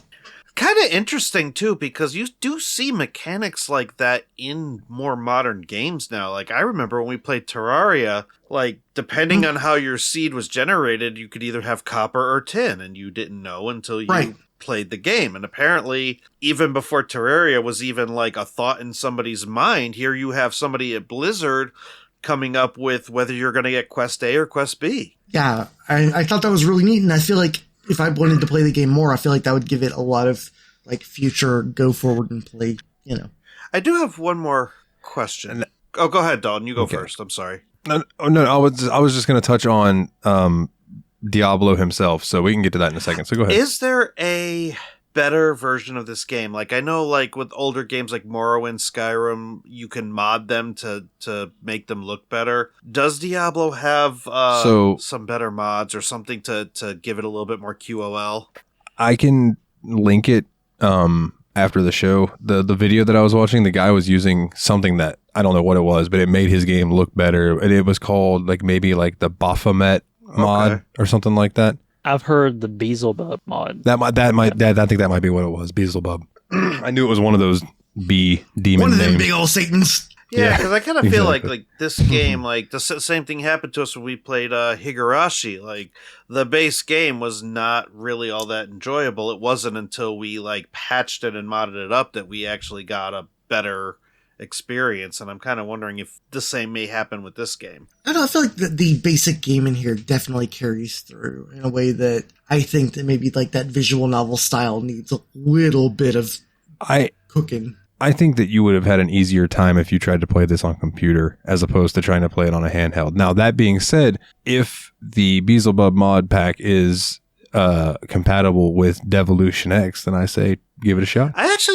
I know on Lutris they're separate scripts, so I don't know if they interact. I actually or not. didn't have much of an issue playing it on the Steam Deck. One, because of the trackpads, but also the Devolution X mod does a pretty decent job of integrating controller support, and so I feel like that wasn't really a barrier to entry. And even like when I was playing the GOG version on the MSI Claw, I was able to just put it into desktop mode, and I was able to use the right stick and R2 as the mouse. So I didn't feel constrained having a controller as opposed to having a mouse and keyboard. I was just thinking more of the visual fidelity. See, I'm one of those. I love that old PC graphics look. Like the cutscenes in this game, one of my favorite styles of graphic was that era of just shitty CG, and I loved it. And also... Yeah, man, it's wild too, because that does not hold up. But, you know, because it's like, I remember watching that when the game first came out and being like, holy shit, holy shit, this is like the best thing I've ever seen in my entire life. It's not going to get any better than this. And then like watching it now is like, holy shit, but for a different reason. I still love it, but it's, like watching Toy Story or something. I'm standing behind Dave and he's watching the FF8 fucking ballroom sequence. That's what I was about to say is the Final Fantasy VIII cutscenes. They hold up, but like you can still look at them and see like, well, they haven't aged great, but at the same time, they're still gorgeous for the time. I mean, look at like Reboot and Beast Wars Transformers. We thought that animation style was fantastic for the time. Looking at it now, it's like, ooh, okay. Mhm. Oh, sorry, you gonna I bust on still Beast like Wars Beta in front of Reboot. me? Because I will kill you. What? Beast Wars is awesome. It's fantastic. I just don't think the Okay, animation we're cool. style holds up in 2024. All right, now, boys, before we move on to ratings and things like that, I am going to unleash Dane and Dave on Hellfire. Now, I didn't get around to Hellfire. I meant to. And then once Dane kind of ranted to me about Hellfire, I was like, nah, maybe I won't check it out. Maybe I'll just like leave my memory of Diablo as a good. So, boys, how's Hellfire? I think you can sum it up pretty quickly because I didn't spend a whole lot of time with it, but it's kind of the good, the bad, and the ugly. So the good, Hellfire did come with some quality of life, like you can jog in town. So Okay. speeds that up a little bit. It introduced the ability to, when you talk to the healer, he would auto heal you instead of having it, be separate stuff. He has a name. His name is And- Pippin. Yeah, Pippin. heal boy. You're so rude. I did not engage very much with the story in the game, although if you haven't read the manual, you owe it to yourself to read the manual because that is just a wonderful little tome, but side note. But, it did introduce some quality of life. It introduced 3 new character classes. I think 2 of them were locked away and you had to edit a text file to get. Mm-hmm. There were a couple of quests that Blizzard North, because it wasn't Blizzard that developed it, it was outsourced. I think Sierra was the one that pushed it, or was it Yep. Blizzard South? Sierra? No, it was Sierra. They were the ones who pushed it, and they had it outsourced, and they ignored everything that the Blizzard guys said, as far as their notes on it. So, some new stuff, okay. And the extra areas that it adds in, if you're having a hard time in Hell, you have 2 new areas that will allow you to level up some more. So you come at a little bit stronger for the end game.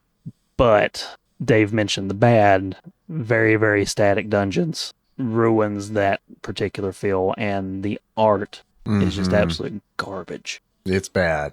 Yeah, It- it's not. It is bad. Oh. Wait, so are there unique can look at a monsters that look screenshot. ugly, or what do you mean by the art? It's even the dungeons themselves. I mean, it's like So Diablo is very like the original core. Diablo is very like gothic Yes. horror.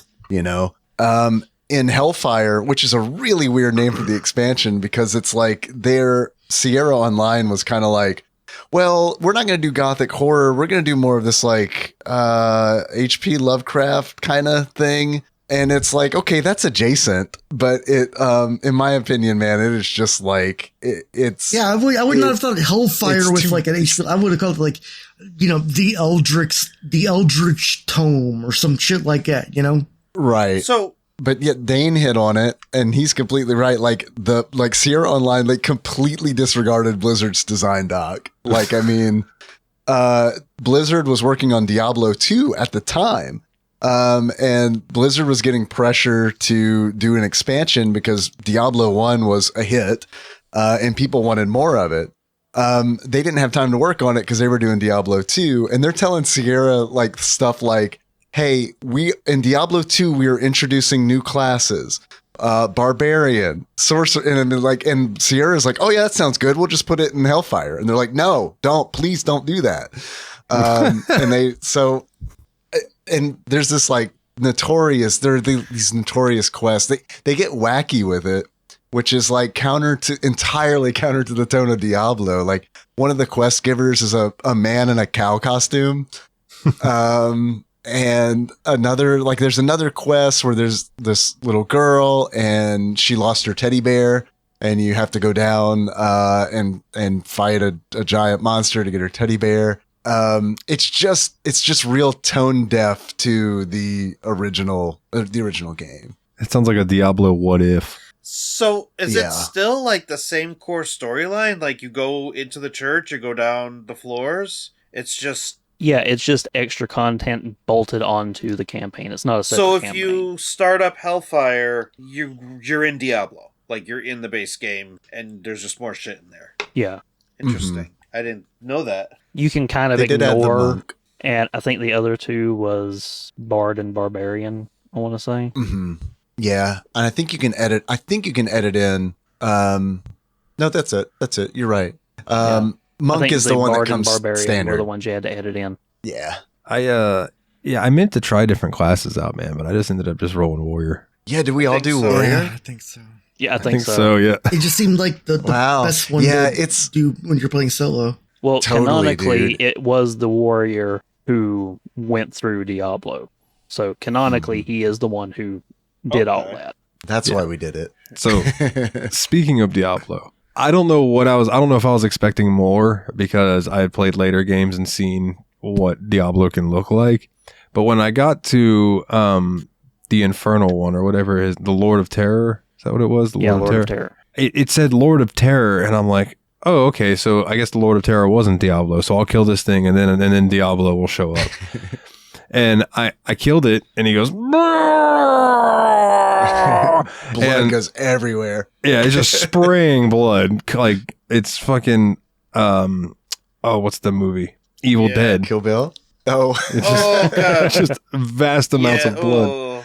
And suddenly a cutscene starts playing. And it's like, it's Diablo, and then he shrivels up into a skeleton, and then he turns into a little boy. And the little boy looks at you and takes a big old gasp of air and then dies. And the little boy was the son of King Leoric. Yeah, he was the son of Joreid. King Leoric. And then your guy is like looking at this dead kid, and he's looking at the jewel he pulled out of his forehead, and he goes, oh, I guess I'll put this in my forehead. And he shoves it into his head, and then it hints at, spoilers, that guy becomes the bad guy in Diablo 2. Oh And, no. Anyway, Yeah, that's Diablo. I was like, oh, but here's the thing. Y'all know me. I so fucking appreciated that there was not a happy ending. It was like, you went through all that, you killed Diablo, but then your hero still has to sacrifice himself because that's just the way this shit's going to go down. And the world is not magically fixed. Now, did you realize that was not the ending they wrote for the game? No. what do you mean? The designer had a happy ending for the game where you defeat Diablo and you've saved everything and it's good. But the studio that they outsourced the FMVs to decided, I think this will be cooler. So super late in development, they get the FMVs in that these guys made where they ignored all the notes and made this downer horror movie type ending of evil's defeated for now. And they had to pivot, and that's why there's so much disjointed story throughout the actual game. They just pretty much had to scrap most of the main story stuff that they had planned. Yikes. It seems like they ran into a lot of issues with the first Diablo. A lot of people Yeah. not listening. Creative differences.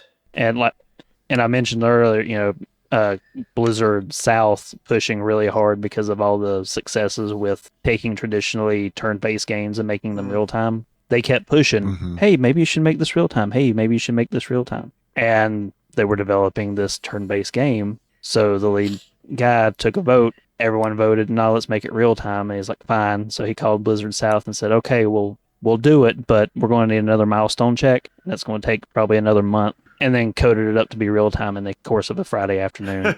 So it's still Damn. turn-based. He just changed the coding for the loop to run continuously instead of wait for an input. So Okay. under the hood, it's all still turn-based. Okay, that's kind of cool. Man, that makes me wonder if there's a mod that like turns it back to turn-based, because I would be interested to check that out.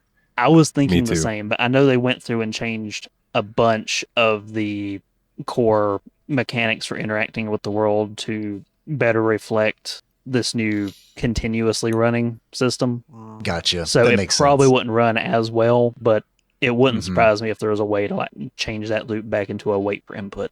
Somebody should like... Man, I think they made the right call to make this real time, because as much as I think I would enjoy a turn-based Diablo, which I really honestly do think that I would totally dig that, I feel like it wouldn't have had the mass appeal that it did. Because I mean, this game got a lot of attention, and I think a lot of that attention wouldn't have existed if this were like a turn-based, like curmudgeonly PC CRPG, which I like. I like that stuff, but I feel like a lot of people thought was uncool. I think this I would love to see somebody game really recreate this brought something new in to like the thing by being like, it is kind of like a weird like meddling point in time between like that roguelike ancient status and then like a new action RPG genre that was burgeoning, I think. Mm-hmm.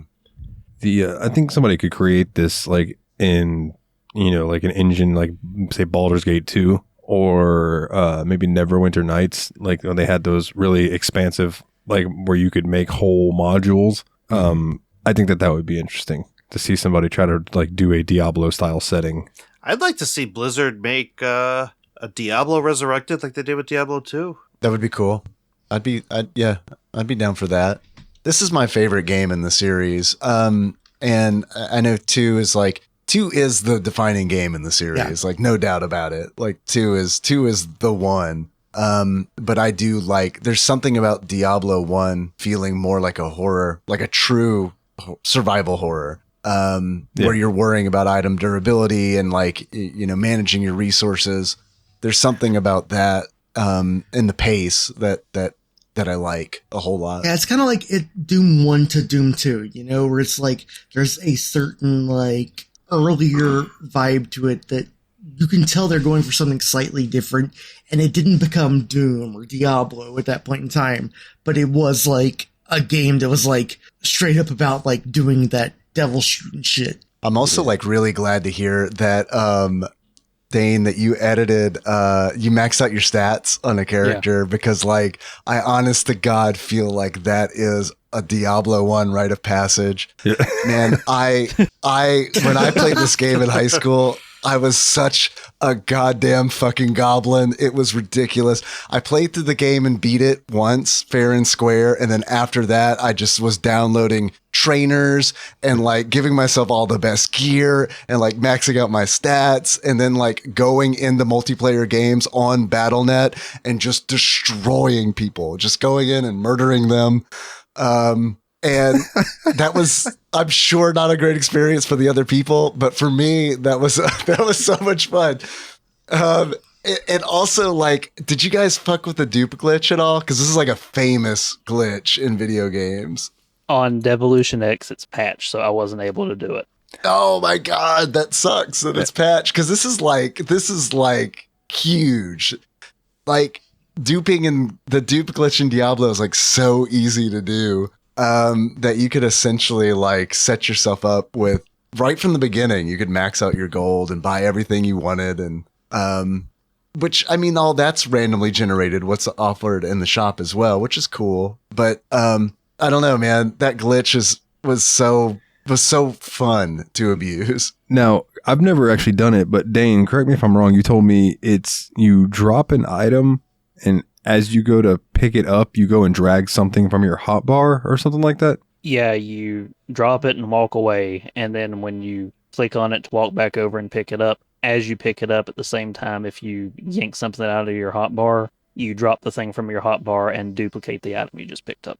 Huh. So you could do that with one of my favorite things to do was like go into multiplayer. When you killed somebody in multiplayer, you got their ear. And so an ear would drop. You'd pick it up and it would have that player's name on it. So then the fun thing to do was to, once they die and restart into town, well, then I town portal into town to meet them. And I just start duplicating their ear. And then just dropping like as many of their ears on the ground as possible. So have you ever been a serial killer? Because I feel like you would be awesome at it. Wow. Man. He did play Ultima when Online. I was 16. Yeah, dude, this was the gateway to Ultima Online because I had a friend who was like, dude, you like griefing in Diablo? And I was like, you fucking know it. He's like, there's a game called Ultima Online that I play. I think you'd like it a lot. As fuck, yeah. Dude, Ultima Online was I think I've listened to your Ultima Online episodes more than any episode. Ultima Online was the Wild God, West that game. of griefing on the internet. I know, man. It was so much fun. Yeah, dude, you just like, so I'm guessing it. So one of the funny things about Diablo, and then we can move on to ratings and stuff, was that your inventory was really limited, right? Very limited. But Super. But you can drop shit in town and it doesn't go away. So you can just have piles of gold and items laying around town, and you can portal away and come back, and they'll still be laying there. As long as you're not playing online, somebody's just going to scoop in and take it all. But yeah. Or if you beat Diablo while all that shit's on the ground, at least in multiplayer mode, you lose it because it's like game over, good job, and then it's like, oh shit, because you can't save in multiplayer mode. It just saves your character on exit. It saves your character and all the items that you have. Oh, no. So when I beat Diablo, I forgot about that. I beat Diablo and I had like 50 grand on the ground, which isn't a big deal. I was playing it legit, but when I went back through on Nightmare, I was like, fuck it, I'm duping that gold back. Yeah. I'm not going to feel bad. So- about it. You said Nightmare too. Did either of you play like higher difficulty levels than the starting level for this recording, or? I didn't this time around. No, I didn't even get past like the third or fourth floor. So Yeah, no, you know me, I didn't play on hard. But yeah, man. So I'm curious, boys. Like, let's do ratings, and then we have actually real quick before we even get into ratings, we have one question that I'm going to do because I'm going to truncate some of the ending stuff because we do have a Mr. Puzzles quiz. Oh, oh no. But oh boy. so Kana wants to know, what is your favorite Diablo quote? Kana's is, "I sense a soul in search of answers." Nice. That's Adria. Of course you would like the witch character. That adds up so much just from what we know of her. Checks out. I sense a soul in search of answers. I think mine's that goddamn mushroom. Yeah, I was so happy when you dropped that one on the intro because that was mine. There's this quest, I guess you get to get this black mushroom, and when you go to pick it up, your guy goes, "Man, now that is a big mushroom," or something along those lines. And then if you move the mushroom in your inventory, it just goes, "Whoa, whoa, whoa, whoa." Every time. You can drop it and then pick it up. It's like, whoa, that is one big mushroom. That's funny. My headcanon is it's the mushroom saying whoa. That is what? The mushroom is Yeah, the that's one what I saying whoa. thought. That's Yeah. my It was the headcanon. mushroom saying "whoa." I love that. Whoa, oh, it's magic, you know? Well, I'm going to go ahead and use the baby back bitch answer and just say, "Hello, friend. Stay a while and listen." Hell yeah. That's a classic as well. So, Mm-hmm. in the course of getting Main events the when sorry. poisoned water quest, you could talk to the people around town and you can ask them about it. And a lot of times they'll tell you like where the water supply is, or like, you know, how having it being poisoned is actually hurting the town and all that. Except for this one drunk guy Farnham. who you go and you Oh, yes. ask him about it, and his response is very simply, "You drink water?" That is a good one. mead. Only mead. Oh, he also drinks ale and lager, wine. I don't think IPAs exist in this game. Good for Probably them. because India doesn't exist in this world. Fair. And their They pale do have the ales lands of suck. the east. We'll just substitute in one of those cities. I mean, Dude, IPA is just nasty. It's got so much of that in your mouth. I just can't I do it. can I mean, only I'm with you, man. The reason Tastes like- IPAs exist is because people want to make beer, but they don't know how to do the grain right, so they just throw a bunch of hops in there, call it IPA, and sell it. see, I am very inclined to agree with that opinion. Like, if you're bad at the malt balance, like, you could just hop the shit out of it and you'll still impress people. Like, it's basically people that want to be Stone IPA or they want to be Sierra Nevada. You're not. Those are beers that were made by Field Like Craft beers. I remember though, I had a guy one time, he gave me it's called Lagunitas. Yeah. And it tasted like straight piss. Even then, Lagunitas Like- is an above average IPA.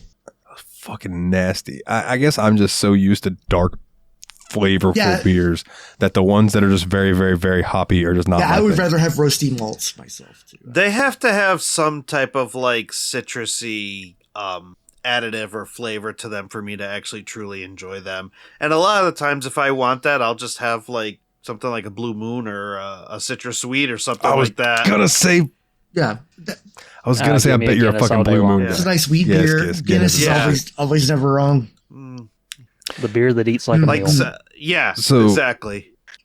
So Dave, do you have a favorite quote? Yeah, man. It's kind of basic, he's but I'm muted. thinking Duh. about the. Never mind. So we Oh, my can't- bad.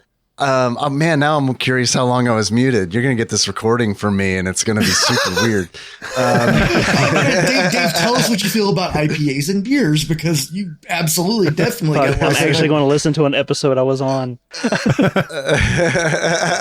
Yeah, sorry if we've been my ignoring bad, you. dude. No, you haven't. I've actually just been chilling, like listening to the beer talk. My favorite line is kind of a basic one. Like when you first go down into the cathedral, I love it, man. I think about this line often, and it's crazy. Whenever I see something fucked up, or like I enter like a shitty place, this line goes to my mind. It's like the sanctity of this place has been defiled. Yeah. Yes. That is a that's good a great one. one. The sanctity. And of then this the place has drums been kick in defiled. right after he says that. Yeah. Doom, doom, doom, doom. The music in this game, I fucking love it. It's so unique. It's atmospheric, and it doesn't have songs you would hum, but it has songs that fit the mood so Right. well. Yeah. And even in town where you're supposed, that is your safe space, there's still that kind of subtle Yeah. unease in the Oh. music. They did a really good job with vibes. in Yeah, this game. Totally Sanctuary agree. Yeah. strikes me as a realm that is just always in trouble. If I Yeah, had to for give sure. the Diablo series credit, and specifically I'll even give credit to Diablo 4 because I've mentioned this, I think it may be just the host chat, but they do gothic horror really well. Like in Diablo 4, there's a lot of areas that are just like pure goth horror, and I'm here for it. Mm-hmm. So, boys, let's do some ratings. So let's start with Mikolov. I think you didn't get, or you got the least far, so I'm going to start with you. From what you've played, do you want to rate it or no? I'm just gonna give it a straight 6 out of 10. I don't even have like a pun for it or anything. It's just, it's good at sowing the seeds for what comes after. But obviously it needs, some love, a remaster, some QOL, something to kind of bring it up to modern standards. But if you grew up with this game and it hits you in the nostalgia beans, then it's still going to do that. So I personally didn't enjoy this game, but I'm also going to give credit where credit is due, and give it points based on where it fits, in the realm of the gaming industry and pop culture, and where it lives in people's personal histories and all that. And you know what? It's something that I'm sure down the line I will probably give another shot to. Fair enough. Let's see. Willie, what about you, bud? I'm going to be honest. I really thought this game was way more efficient than I expected it to be. Like Diablo 2 has a reputation for being a game you just like fucking dial in on and you play like 80 hours some shit. And like this game, I really do think it took the roguelike elements, those influences, and made a fun action RPG that I think it's amazing how much it does not have crust on that sandwich. I think I'm gonna eventually give it 8.2 Fire Clans out of 10 Satans. All right. Dave, what about you, buddy? If you were going to give this game a rating, what would you give it? What would I give it? Yeah. I would, personally, this is like an all-time favorite of mine. So, Yeah. me personally, it's a 10 for me. If I'm being like objective about it, the score is gonna be a little bit lower, but not by much. This would be, I don't know, man. This is like when I play a modern Diablo, like I was playing Diablo 4 with my wife, Nikki, and we were having a good time and going through multiplayer, but I was getting like, but when I was playing Diablo 1, I was like, wow, I've been holding on to this weapon. I found this good weapon, and I have held on to this weapon for like forever. In Diablo 4, I feel like I'm constantly like, all right, I got to switch weapon. I found another weapon that's better than what I've got. I got to go back to town and fucking respec and everything to revolve everything around this weapon. I feel like Diablo 1 was just more simple and in a good way.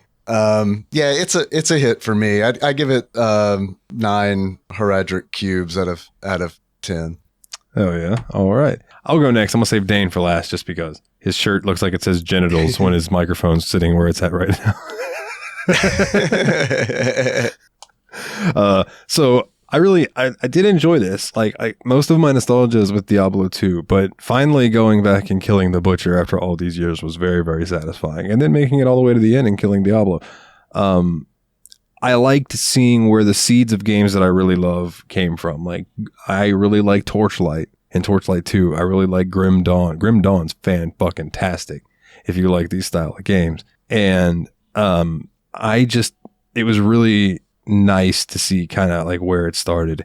And I've like on GOG, I have all kinds of games that were considered Diablo likes, Nox, Silver, Sacred 1 and Sacred 2. Grim Dawn. Like those games came after Diablo.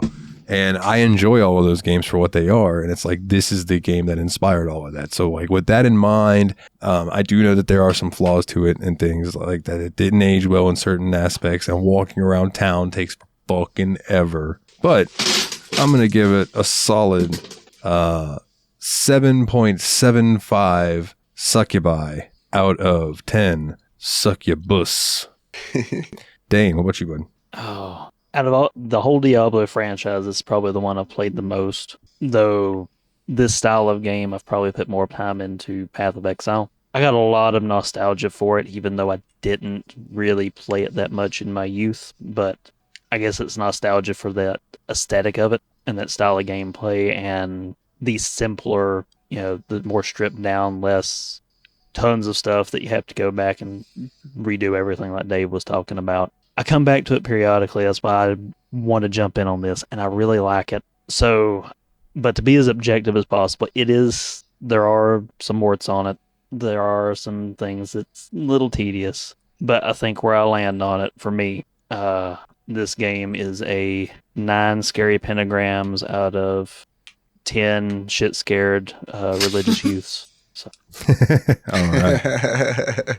So then what we have left, gentlemen, is Mr. Puzzles. You have prepared something for us. Now, I will say we're pushing 3 hours, and I don't want to keep everybody too long. So if we want to do a truncated version, I'm good to go. Yeah, I can strip it down. I'm good to go. How's everyone else doing? I have work tomorrow, and it's already after midnight. I was going to say, I'm looking at Mikolov, and I know that it's getting late for him, and I know he works tomorrow. So yeah, I can strip this down a little bit. So I prepared a little game for us called Wrong Categories. So I'll read the rules as written, then we'll modify it real quick. So I'm going to give you guys 2 separate lists of categories. You ever played categories, anybody? Blank looks. All right. No, I've had sex have a list of topics. I'm sorry. Hey, I have a child. I'm a confirmed sex haver. I've done it at least once. Exists. I'm glad you said confirmed sex haver. I do like the phrase sex haver. That is very good. 'Tis I, sex haver prime. I was not always an arch user.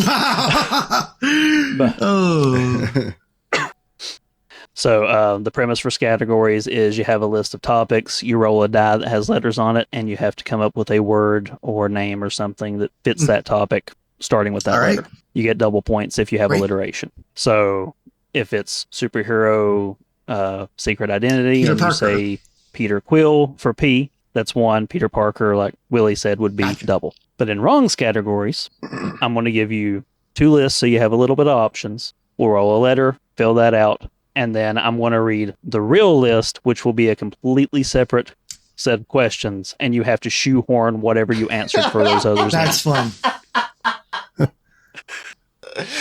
All right. Oh my god, this is like old times, man, but I do it live. I don't understand a fucking thing. It will make sense when you try to do it. Put me on the spot, dude. I feel like I'll figure it out, and then we can go. Question 1, Metal Gears. No, I no longer like you, and I don't want to be friends with you anymore. Dude, that will always be my favorite moment Dude, recording with y'all. seriously, That was you fucking actually funny. got to watch my brain like reformat itself in real time. You invented new Yeah, stages of I was grief. on like stage 8, which is karaoke, stage 9, which is despair. So I'm going to truncate this list real quick. My original plan was to have 4 questions with a 5th final question as a tiebreaker if we need it. We'll knock it down to, we can knock it down 3. And then if we need the tiebreaker, we can always pull it back. So truncate this real quick. All right. We'll post this in chat. And hit my dice roller, and the letter that we're going to be filling out for, and y'all can take a minute and fill these out real quick, is the letter F. So you can do a text, you can write it down in a text pad, note paper, whatever you want to do. I'll give y'all a minute to do that. So what are we supposed to be doing? All right. If you look in the chat, I posted. Let's see that. Got it. So just shoot for each of letter these that F. begin with the letter F. Okay. yep, letter F. But it's reverse. Well, you don't know it's reversed yet. You don't know how it's going to be reversed on you.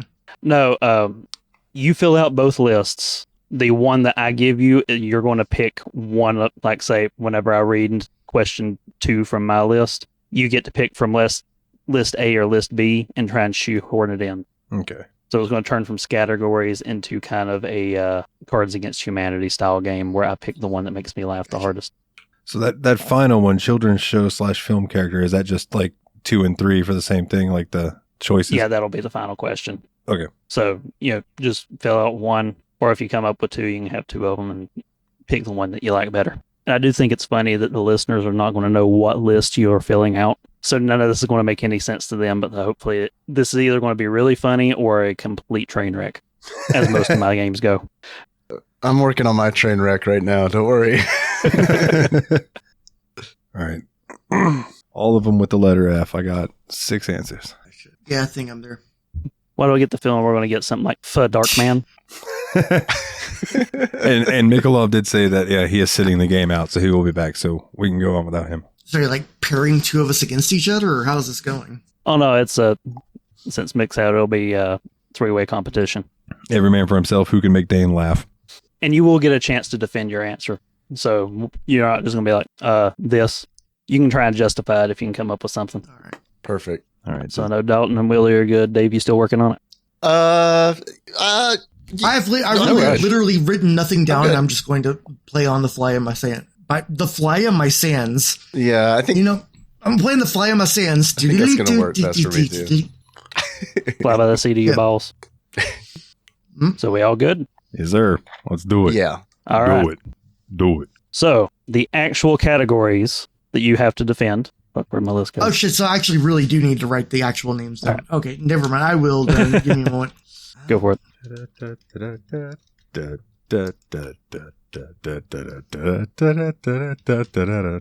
Do you hum that when you masturbate too? Oh, dude. Yeah. And then when I fiddle with the balls, it's like boodle, boodle, boodle, boodle, boodle.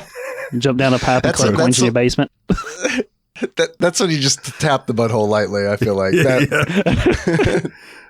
Just pressing the button a little bit. Just putting in a feeler. Just making sure everything's A-okay. All right, you got it, Willie? One more. All right, yep, it's all written down. Just to make sure it's not, I can't cheat. So, written it all down. Question the first. What was Deckard Cain's original name before the script was rewritten? So, you're going to pick from the question labeled number 2 on list A or list B and then defend your answer. And we'll start with Dalton. Dalton, what was Deckard Cain's original name before they rewrote the script? So, Deckard Cain used to walk around, right? And he would find a bunch of like newbie players and he would absolutely wreck them. And that was because like his name was Futbuckins. Nice. and he was just so into hurting people that they were like, listen, you got to change your ways. They made him go to church.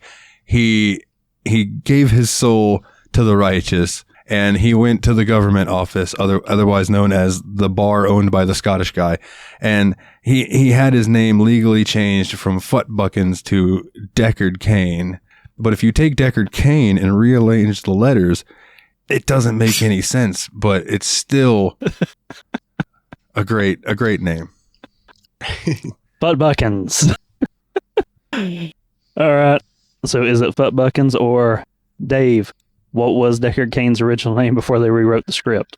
So before they rewrote the script, and I mean, we all kind of know Blizzard's sordid history, so I think we can all get behind this one. With the BlizzCons and all that stuff that came out. So this totally makes sense. Deckard Cain's original name was Fastest Fuckboy, which is he's the fastest fuckboy. He is the last remaining Haradrim, and Succubus was run from the pipe. Oh, fastest He's the reason that they die like that. They're doing it for his attention, you see. Oh, okay. Willie, what was Decker Kane's original name? So I can choose either before- between superhero name or edgelord WoW name, right? Yep. Edgelord WoW name it is. Don't know which one they picked. So the thing is, his parents originally named him Phoenix, spelled Fenix, Fart 42. And frankly, he just changed his name because he wanted one that didn't sound that stupid. Wow. Man, if I ever Fart got killed by 42. somebody who finished Fart 42, I'd be Yeah, so right? mad. Oh, going hard on that alliteration. Oh, so I didn't reveal how I was going to be scoring this beforehand, so it's going to be unfortunate. So first place gets 2 points, second place gets 1, last place gets none. This was balanced for 4 players. I gotta say, this question was inspired by a particular meme, and Dalton nailed it home. So, Butt Buckins was in fact his original name for the script, so 2 points for Dalton, and Fastest Fuck Boy was the alternate. That's second place, and since you got alliteration, you get 2 points too, Dave. So, All right. Dalton and Dave, 2 and 2. Willie rocking that donut. So we're going to come That sounds into fun. Yeah. I'm quite happy to rock your donut if it's glazed. Doesn't start that way. Know. Gotta rev it up. So, which one did I leave? All right. So, next question. The true name of the Sin War, which happened prior to the events of Diablo. So, the War of blank, the Battle of blank, whatever. You can fill that in. So, what was the true name of the Sin War that happened prior to the events of Diablo? And this time we'll start with Willie. What line are we reading from? That's going to be one number of our 3. number threes. I think is what it's listed. So I say that war was called Five Nights at Fuckboys. Five Nights at the Battle of Yes. Five Nights at Fuckboys. It was a difficult fight. All right. I'm trying to figure out which thing you are answering It first. was a movie title. I just thought Five Nights at Fuckboys would be a funny movie. Oh, All okay. right. Okay, I got you. That the Do they have That's to be? Do they have to be real? Because that's gonna be a problem for me. we'll roll with it. I'm making up the rules as I go along. All right, Five Nights at Fuckboys. So Dalton, you're up next. What was the name of the Sin War prior to the events of Diablo? All right. So the crazy thing about this Sin War is that it happened atop a really high mountain, right? Like on the ridge of it. And the war went by like people talk about it being 100 years war and everything, but really it went by really fast because it was the war of the fast times at Ridgemont High.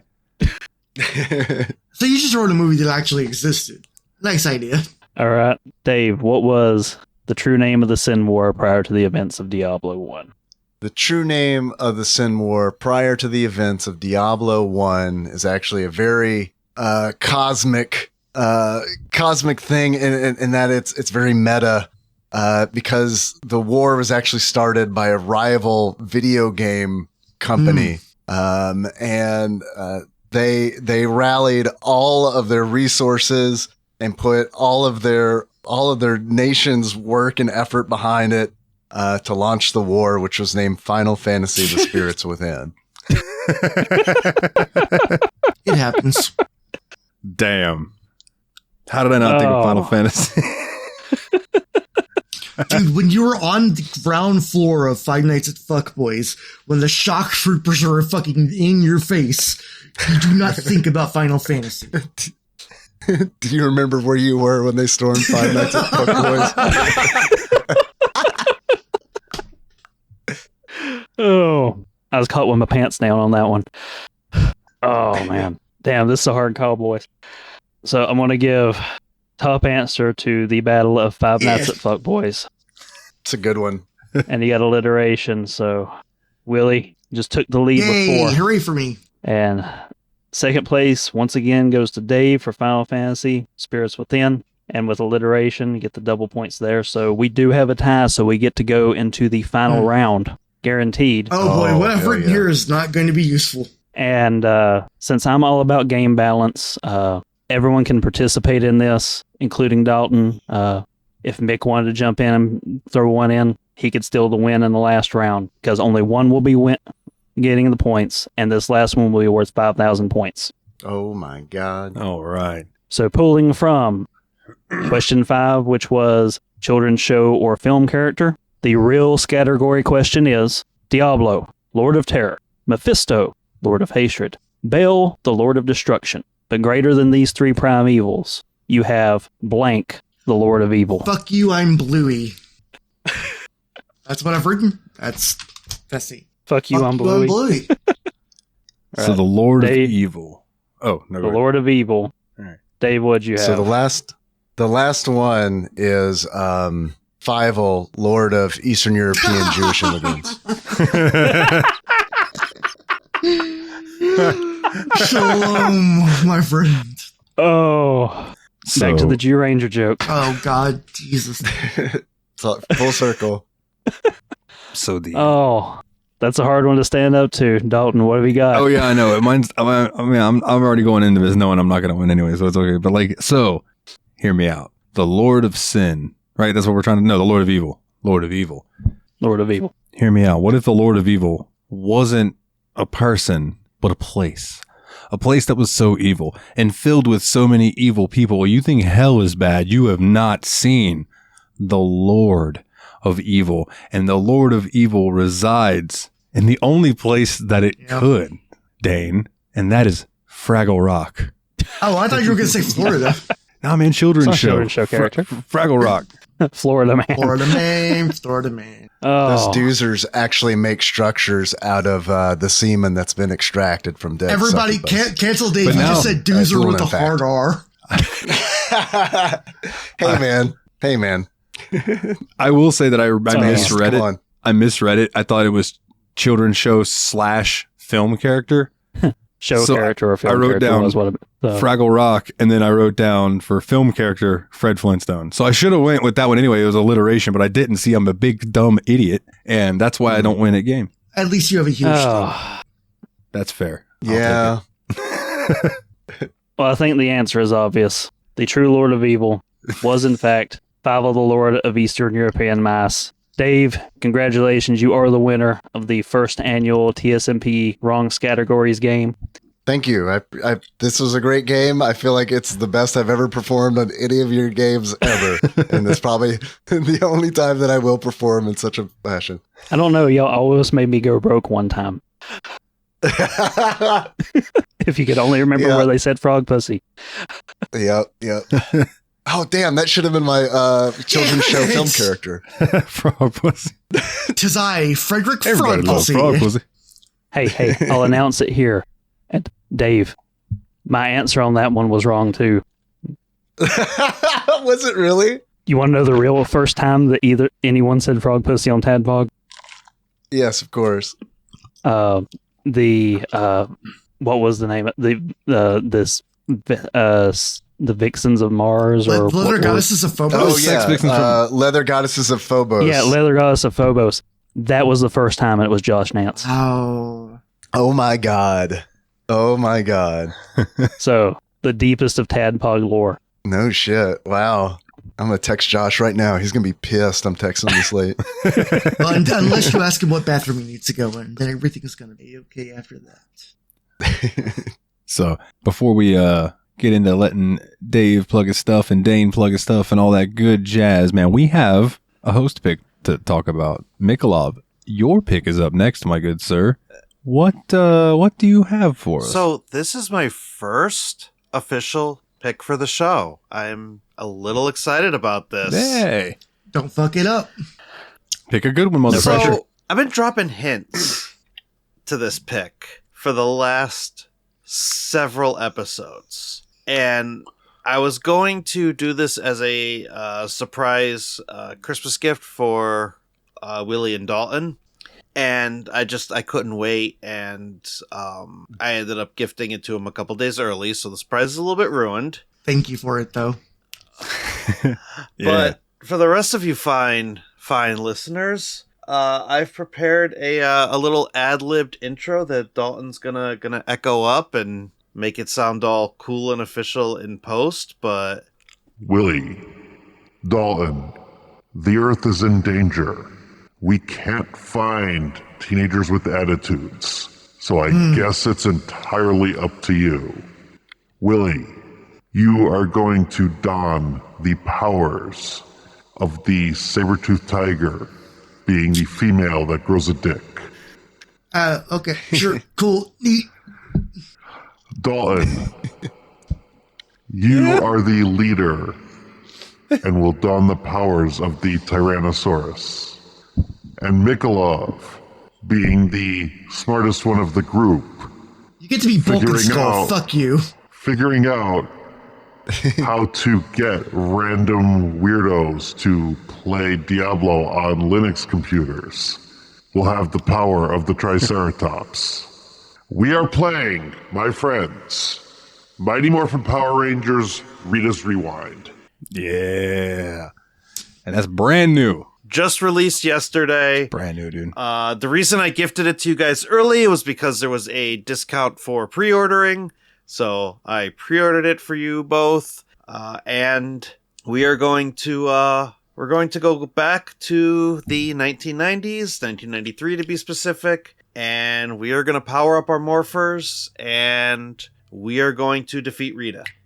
Hell yeah, dude. I look forward to it. It's Power Rangers in the style of that Shredder's Revenge Teenage Mutant Ninja Turtles game. And I will say I've played the first level, and I am intrigued. So I'm hyped, man. I love some Power Rangers. You know, like, it inspired me to do a whole ass cover that I'll either put at the end of this or in the episode next time, or both. I don't know. So I had a lot of fun doing that, And too.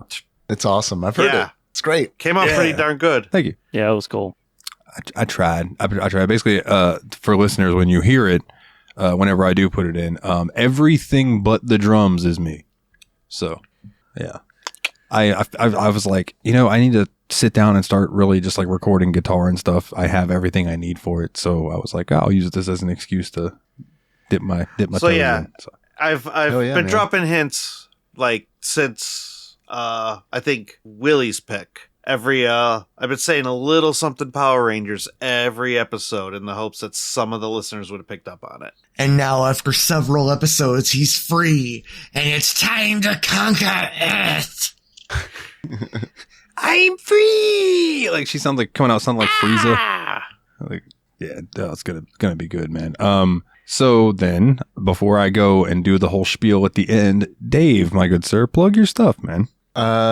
Yeah, thank you. First of all, thanks for having me on the show. It was a lot of fun, man. And oh yeah, dude. I feel like I talked like a whole bunch and made this like super long, so I'm sorry. Not for at that, all, dude. but I'm passionate about the topic. No, yeah, it doesn't bother me a bit. My friends Tyler and Ian and I do a podcast called TADPOG, which is short for Tyler and Dave Play Old Games. It's a podcast where we talk about, right now we're talking about a bunch of bad Super Nintendo games. And we also make a bunch of bad jokes, and there's a lot of dirty talk. So if you're interested in that, you can find us at tadpog.com or wherever you're fine. Force them to find the next Street Hockey 94. Yeah. Oh They my talk about God. video games sometimes. Definitely. It's a pretty okay podcast. Sometimes. Yep.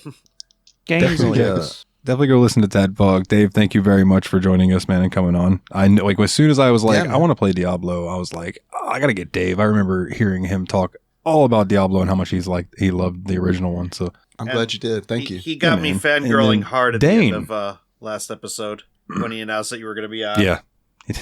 Yeah, because Mikolov's been Awesome. like listening to TADPOG a lot. So when I was like, yeah, Dave's going to be on, he was like, what? Like Dave? Like that Dave? Nice. Well, cool. It's nice to meet you. I know we talked before, and I know I've talked to the other guys here before, but this is the first time we've No, recorded. it was a pleasure. Yeah, man. Dane, plug your stuff, my good sir. So you can hear me over on Dane and Jeff's Media Dump. We release on the alternate Thursdays from Steam Machine. So the last episode we did was Raising Arizona last week. You can go on there and hear all about me and Jeff dealing porn with our friends when we were in high school, or you can turn in next week when we're doing, I think, another Nick Cage movie that I can't remember the title of right now because this is Nick Cage months. We're doing Cage Fest. Yeah. Also, lots of dick jokes and tangents galore. All right. And then Mikolov, you also have things to plug. So plug them, my good So sir. you can find me on YouTube at Team Retrogue. If you are interested in hearing more about the MSI trip, I've got a video where I give some initial impressions of the new MSI Claw coming out next month. And I was also on the Retro Handhelds podcast, retrohandhelds.gg. And you can also see my written articles on that same exact website. And come say hi in the Steam Machine Discord. Got my own little home there, so come by, say hi, talk about some games and some retro handheld devices. Yeah, for sure. Willie, you got anything you want to plug? I've been really enjoying Retro lately. It is a great, effortless plug-in to RetroArch that just lets you play like these old games while like competing with your friends and all that.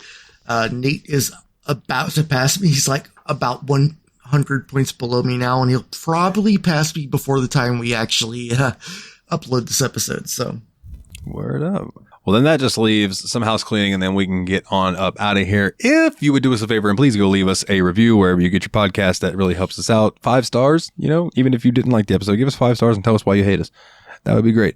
Or, whatever the positive rating is over on Spotify. I don't remember. I think it's a thumbs up or something like that. If you want to join the Discord, as everyone has mentioned, it's a wonderful, wonderful place to come hang out. bit.ly/TSMP Discord, all capital letters. You want to check out the website, kept up to date by Mr. Puzzles up there, Dane. bit.ly/The Steam Machine Podcast, capitalized phonetically. Patreon. If you would want to donate to the show because you like us and you want to support us, it would really mean a lot to me at the moment because I am out of work and any little bit helps. Patreon.com/The Steam Machine Podcast. $1 a month gets you every episode early, ad-free, and you get the banter in the beginning of each and every episode. That is, select. I think with this week was like half an hour.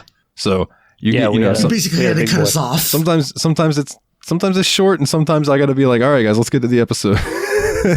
So patreon.com. If you donate $10 or more a month, you get your name read on each and every episode, like these wonderful people: Nate Sir Cogsworth, the 7th of June-iper, Jeff, the original Expendable, Mr. Syllables, old Jeffy Lube. Also, he's a duck. Ariesoradam, shout out to his podcast, Revival and Extinction. Team Retrogue, go check him out over on YouTube. Mr. Puzzles, Dane himself. Chad the Mad Lad, no goddamn C in his last name, Shaffer. Flyin Brian, Doran Gray. And the RPG Wolverine, Logan J. I'm going to start calling you Logan J because I really feel like I pronounce your last name wrong every time, and I feel bad about it every time. So, Logan J. Other than that, check out the JRPG Report, bi-weekly JRPG news show. It's the other one I do. It's been real light on news lately, but I do have a interview lined up this Saturday with somebody for the first episode of the Sunday special top 10 JRPGs that I want to do with people. So I want to get that rolling, and then I'll start trying to find some more people to interview for it. So that'll be fun time. Other than that, then, boys, we'll be back in 2 weeks to talk about some Mighty Morphin Power Rangers. It's like, there was one other thing I was going to bring up, but it doesn't matter because I done forgot. So until next time, everybody, take it easy.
There